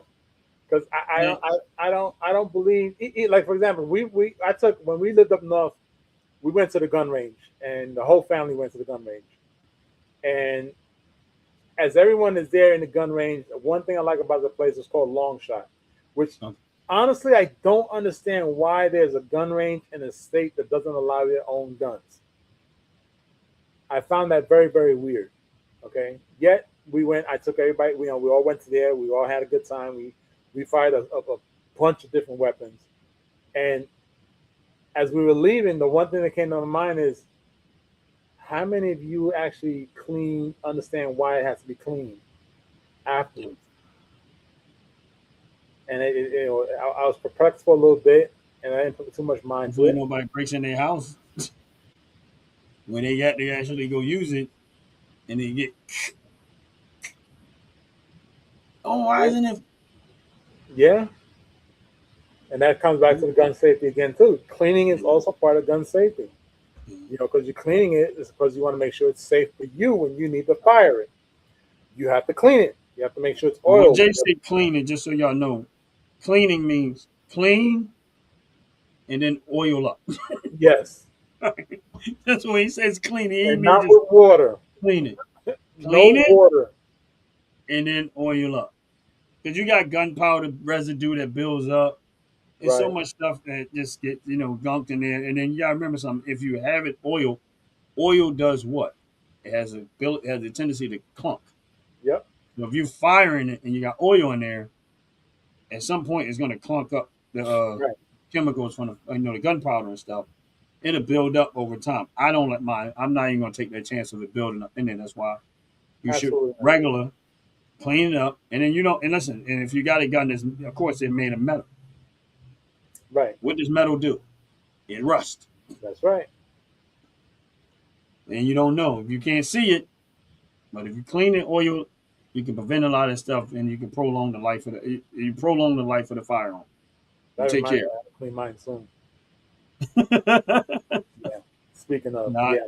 I think I might have cleaned mine. I haven't been using anything in a while anyway, but it No, was I probably have neither. Being that the weather has been so laxy daisy, upside down, back forward, yeah.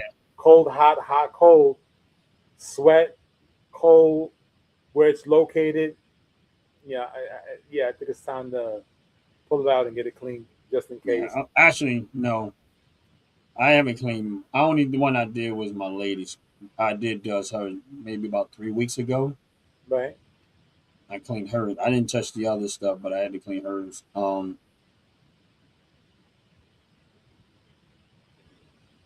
Only because honestly, she probably carries hers a lot more than often than I do. You definitely got to clean hers more than. Yeah. So she definitely carries hers way more often than I do. And funny thing is, and this is where my irresponsible part of me is. I've gotten probably so comfortable with that I don't even think about my own. When we together, when we gotta go somewhere and it's both of us together, I kid you not, I literally forget. Bad Ron. Only because in my head is they're more likely gonna think I have one than they would her. This is true. And that's why I think that way. But she already knows something was to happen. Get out of the situation. Go far away from it as first possible. Make sure you safe. Let me handle what I need to handle. Now, that don't mean I don't have mine. It's just that a lot of times there've been many times but if I'm by myself, yeah, I don't. I take mine with me wherever I go. No, that's That's my understandable. wallet. But the only time I don't is when there are times that I might not have it is when we're together. Like when we actually maybe, and it's usually like we going to the store or something like that or getting something to eat. I might forget because I feel like I'm already carrying enough stuff with me. Right. And again, that comes back to good practices. Good safety measures. Teaching the people who are in your inner circle how to respect the weapon, how to look for certain things, how to even respect the weapon when it's not even in your hand. I find that to be very, very, very, very, very, very important, and I commend you on the way you carry it, the idea concept rather. I commend you on that because a lot of people really don't understand why it has to be that way, and it's very, very necessary. Because at the end of the day, we got to try to understand one main point: the law-abiding citizen would panic 9 times faster than the criminal would when it comes to a weapon. Because the law abiding citizen is always thinking about preserving life, not taking. That's right, and they got more to lose than the criminal does. Right, and that's the reason why. But that's why criminals kill them. Well, allow me 30 seconds to say I am going to quote Sheriff Judd from the Florida.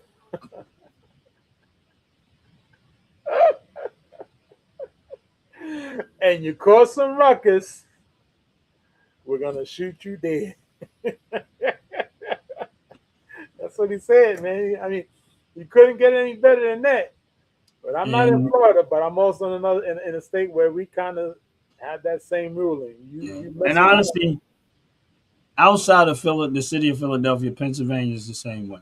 It's a gun-free state. Like really, there is no difference between Florida and Pennsylvania until you get in the city of Philadelphia. Outside the city of Philadelphia, you can open carry. We don't have a restrict gun laws, none of that stuff. We don't have that. It's just Philadelphia. When you get in the city of Philadelphia, that's when the dynamics change. But You once know, you get out of the city of Philadelphia, the other day, I think it was you can't open carry. They don't want you open carrying in the city of Philadelphia. and I'm gonna challenge you to challenge yourself about that. Reason why I say that is due to the fact that the law states it's been put into play. The law states that if you have the right to carry your firearm, which you do, you can go anywhere within the 50 states, which is called traveling Mm-hmm. from point A to point B to point C back to point A, carrying your firearm where you do not have to hide it or put it anywhere else as long as it's on your body.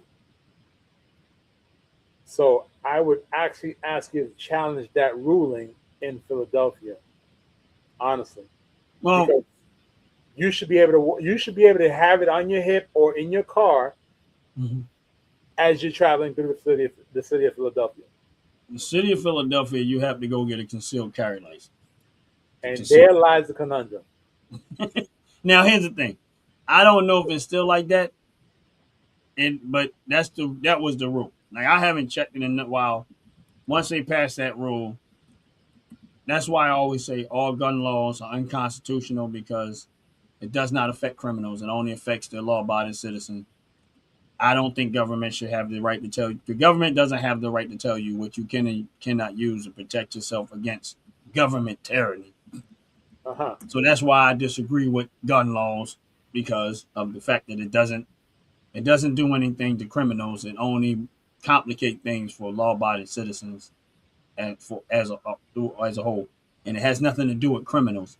It has everything to do with government tyranny. That's why it's there. It's not about Right. criminals. Right. Criminals just a byproduct of it. The whole point Right. behind the Constitution and the Second Amendment is to protect yourself against government tyranny.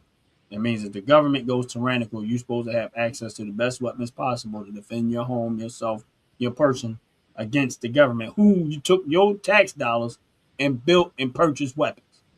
Right. Right. And now want to turn around and use them against you. Yeah, good luck with that. Possibly use them against you. And Right. then and then on the flip side, I want to tell you, oh, you only can get a revolver that holds 5 rounds. This is also, Meanwhile, I got a tank coming down the street getting ready to kill me. yeah, that ain't gonna work. Yeah. So I'm supposed to believe that you're doing this in the best interest of me. Then why can't I do the thing, have the same access to the stuff in the best interest of me? I got my best interest by far more than you do. Right. Right. Right. But yeah, great show, bro. Definitely show. a great show. Very informative. I'm about to go get that Captain America shield. No, you're not.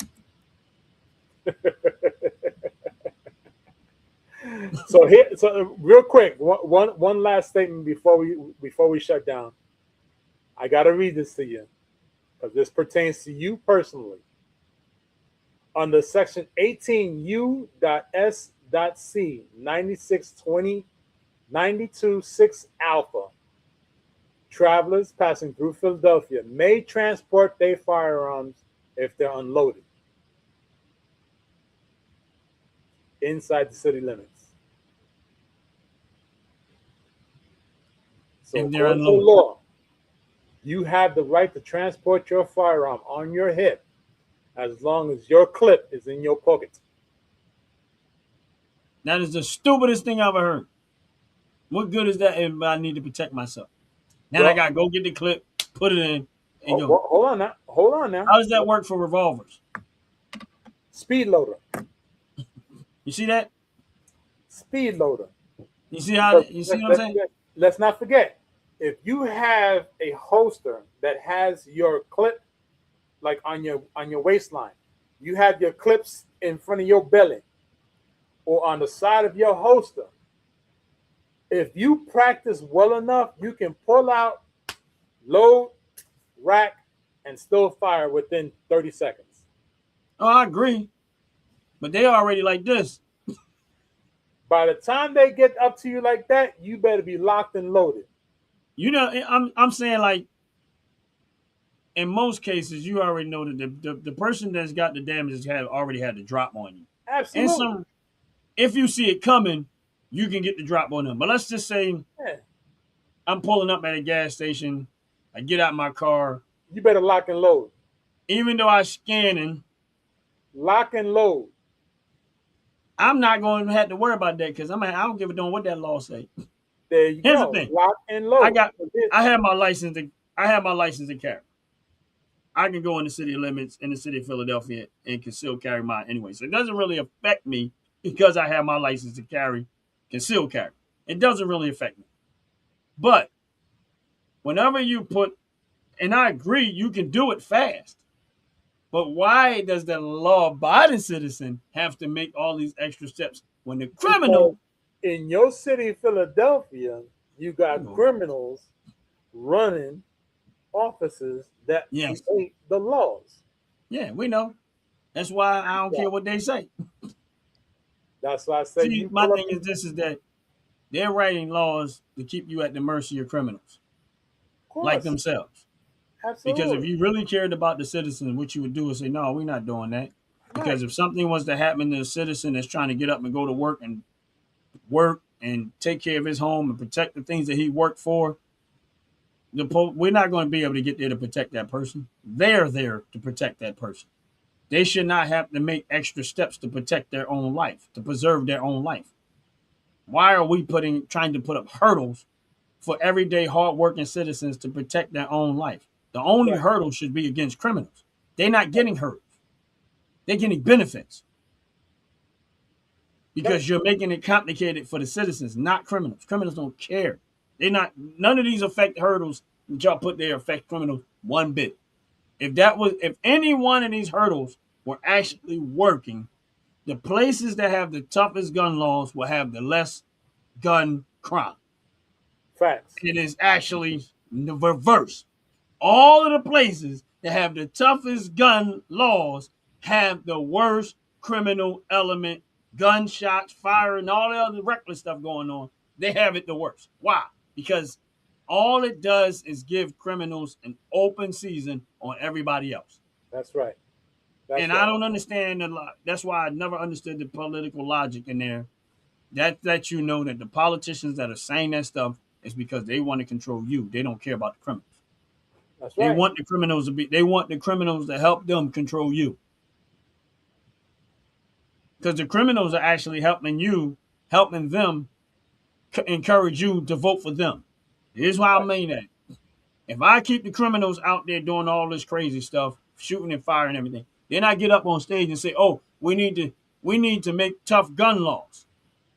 And if you're not educated in the gun law situation, you're going to think that they're saying that in the best interest of you as a citizen, And it's complete and opposite. it's the complete opposite. Right. It is not in your best interest as a citizen when the politicians say we need tougher gun laws.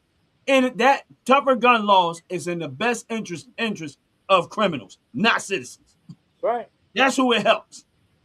That's why all these politicians that say that stuff, they're lying out of their teeth. They know that they're a part of the criminal element, and they want to make sure that the criminals that work for them and they benefit from is still out there and able to stay out there and terrorize people and make sure that the criminals are not met with any threat, That's so facts. they can continue on their criminal destruction in these communities. Absolutely. I could not disagree with you. But Seriously. we get ready to get up out of here. Definitely a pleasure. Great show. Yes. Great show. Very informative. Make sure y'all go get that body shield.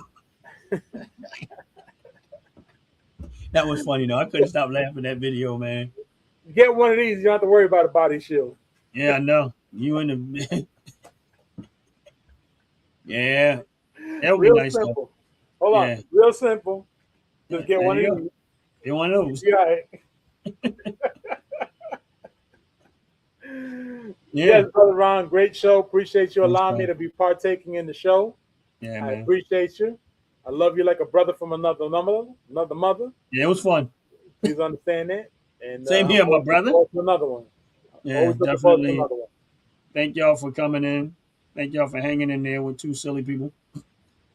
Make sure y'all like and subscribe to the channel. Make sure y'all go back and check the old videos. Watch these videos over and over and over. Also, make sure y'all take advantage of that 15% discount on all your purchases of $35 and up when you go and use that promo code OG Network 26. That's OG Network 26.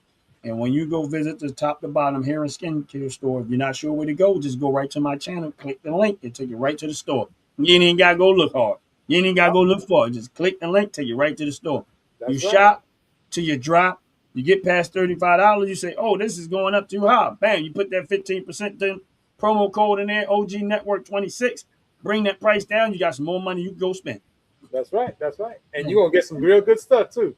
You got a And whole yes, lot. you can. You get Just some go check it out. deodorant, Go check it out. get that body From smell wash. good. Yep. From smell good to body Yeah, wash. some smell good. Car fresheners, air fresheners.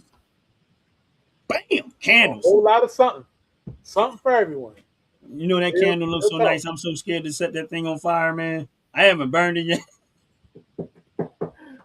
But yes, man, and but you know, all jokes aside, a great show. Definitely Another great stuff. show. Can you see the background on this channel now? The new logo. Yeah, like the bigger Man, part. that I mean, you know, on you know, unless you put us to the side, you can't see it. But I've seen it already, and that thing is freaking fabulous. Yeah, It's I like fabulous. it. Yeah, it kind of adds a little bit more flair and glare in. It does. It does. It's real Somebody nice. didn't like my artwork. Nah, I think they were just jealous. Nah, it was all funny. It was more of a joke. But I got a few on, but I think I like this one a little bit more than the other one. So Nah, it looks good, man. That looks real yeah, good. yeah, it does. That looks real good. Straight up. Yeah. Oh, my bad. No, you Left good. it. All right, brother Ron. I got some But all right, man. dog Thank walking y'all to for do. coming And in. Like, subscribe, check that's out, right. Like, brother. subscribe to OG Network. It's gonna be the Yeah, biggest we thing gonna on be. YouTube. Yeah, we doing great things here, and we sitting on this path. I mean, we're going to continue on this path for growing this channel. You'll be able to watch. I'll be glad when I see the day that we are running 24 hours a day. Oh, no, I'll be Not glad for when it happens, but I won't be part of it 24/7. well, you know what I mean by 24 hours a day. It ain't me. Yes, 'Cause sir. I Yes, ain't sir. doing. I'm just saying in general, we got different shows, stuff like that. I mean, and you never know. Right. For me, that's what I want to grow it into. It get We there. got a It's team gonna of get there. people around us, and we're hoping to get this thing really, really popping. That's why we got a variety of things that's happening over here. You can get hair care, skincare products. You get knowledge about it. You get insight about it. That's why we have top to bottom Wednesdays, because sometimes they're live, sometimes they have pre-recorded videos, but it's informative and it's information that you may need to know about your hair care, skincare, organic stuff, how the product is being made. There's a whole lot of fluid information that gives you an education on what you're buying and why you're buying it and how it may help you. That's why we do that. We incorporated that on the channel, and I appreciate them coming in and taking the time and using that slot to actually educate people on the product that they make and how beneficial it could be to you. On Thursday nights, we have Unfiltered Sports with Dover, Delaware Dogs. He comes in and he just, he argues and hollers and screams at people about sports, and I like what he's doing. And he's growing. He's doing a lot of good things, and he's working on his channel. And that way on the OG network, you're getting a sports element. Now, this Saturday, y'all, just so y'all know, if all goes well, we'll have another game live this Saturday at 12 o'clock p.m. So take a look out for that. The Dogs basketball team be playing, and we'll be airing it live on the channel again. Again, we didn't get all the games, but we got some of them, and hopefully this all goes well. We have this channel playing out. We're having the game playing live this Saturday at 12 o'clock p.m. Eastern Standard Time. Also, one of the best shows on YouTube. I think the best show on YouTube altogether is the Fracker Show, which is when we just get in there and we just wild out. 12 o'clock noon Sundays. We do what we call a Fracker Show, and it's an amazing show. We're still growing. We're adding in pieces, different things that we're trying to do. But it's another great show that we established right here on the OG Network with the team of people that we have, and we have great support here. And then Philly Talk, which is what we have on Mondays at 7 o'clock p.m.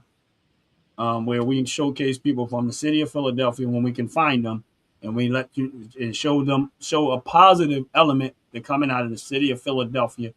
And in the last two segments, we did a two-part segment on the movie The Silent Crisis, and we actually had the actors come in, and we got a chance to question them about the movie and question different things.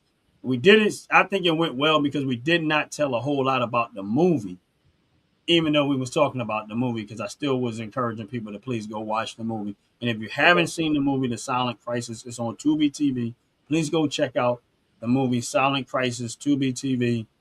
It's a great movie, great storyline, and honestly, I'm definitely going to get into the subject of the bodies, people stealing organs. I've done some research on that, Jay, and I'm going to do a real segment on that, man, because I don't know when or whatever, but I didn't realize it was that deep. And I'm gonna be real with you, I didn't realize it was that deep. So I'm definitely going to do a segment on it. I don't know how I'm going to do it or when I'm going to do it, but I'm still doing some more research, man. And it kind of hit like the politics. It was no, like, you know how you look for the bottom, there's no bottom. So it's like, okay, I got enough information to say that this is thing is real deep. So if you haven't had a chance already, please go check out the movie The Silent Crisis on Tubi TV. And it's a great movie. Ant Like the Bug is part of the movie. Um, which now I don't know why I can't think of her name off the top of my head, but I know her last name is Pinnell. She's a producer, writer, and producer of the movie. Kalia Pinnell, I'm sorry. She's a writer and producer of the movie. I think they did a hell of a job, all the actors and stuff like that. You're not sure what we talk about, go back to check the last two episodes of Philly Talk to get an idea what we talk about, and you'll get an idea of what it's all about. And again, go check out the movie The Silent Crisis. I'm saying all of this to let y'all know these are all the things that we're doing on the OG network that I think over time it's going to blow up and it's going to be a great thing. And, and we open the ideas. We open the ideas, open the different things to try to bring into the channel at different times or whatever the case may be. But, I'm working with what I got to work with right now, and it's great. And God bless you. God bless you, my brother. God bless everybody. The team, the other teams that are out there, God bless them. God bless their channels and stuff like that. Because we got other people that are on the Fracker Show and part of this that have their team. I mean, they're doing their own individual channels, man. And I'm watching everybody growing, and it's a blessing to see it, man. And it's a great thing all together, watching the different people on the YouTube team and watching their channels actually expand and grow. And it's a blessing to see it. It really is. And with that said, we're gonna get up out of here. Any last words, my brother? Just have a great day, great time, great show. Looking forward to the next show, of course, on the OG Network. And don't forget about the promo code OG Network 26 at toptobottom.com, which is TOP number 2 BOTTU. The U stands for unique M.com. Because if you spell it with an O, you're gonna get something other that you don't want. And with that said, we're going to get up out of here, and the top to bottom commercial is going to take us home. Y'all have a blessed, wonderful day. We out of here. Peace. Fellas, ladies, you're looking for lotions, you're looking for beard oils, but unfortunately, everything you get from mainstream got chemicals in it, and they're probably killing you? No problem, we got you. Go check out my people from Top to Bottom Hair and Skincare. That's Top to Bottom Hair and Skincare. www.top2bottom, BOTTU, the U is for unique, M.com. Tell them I sent you.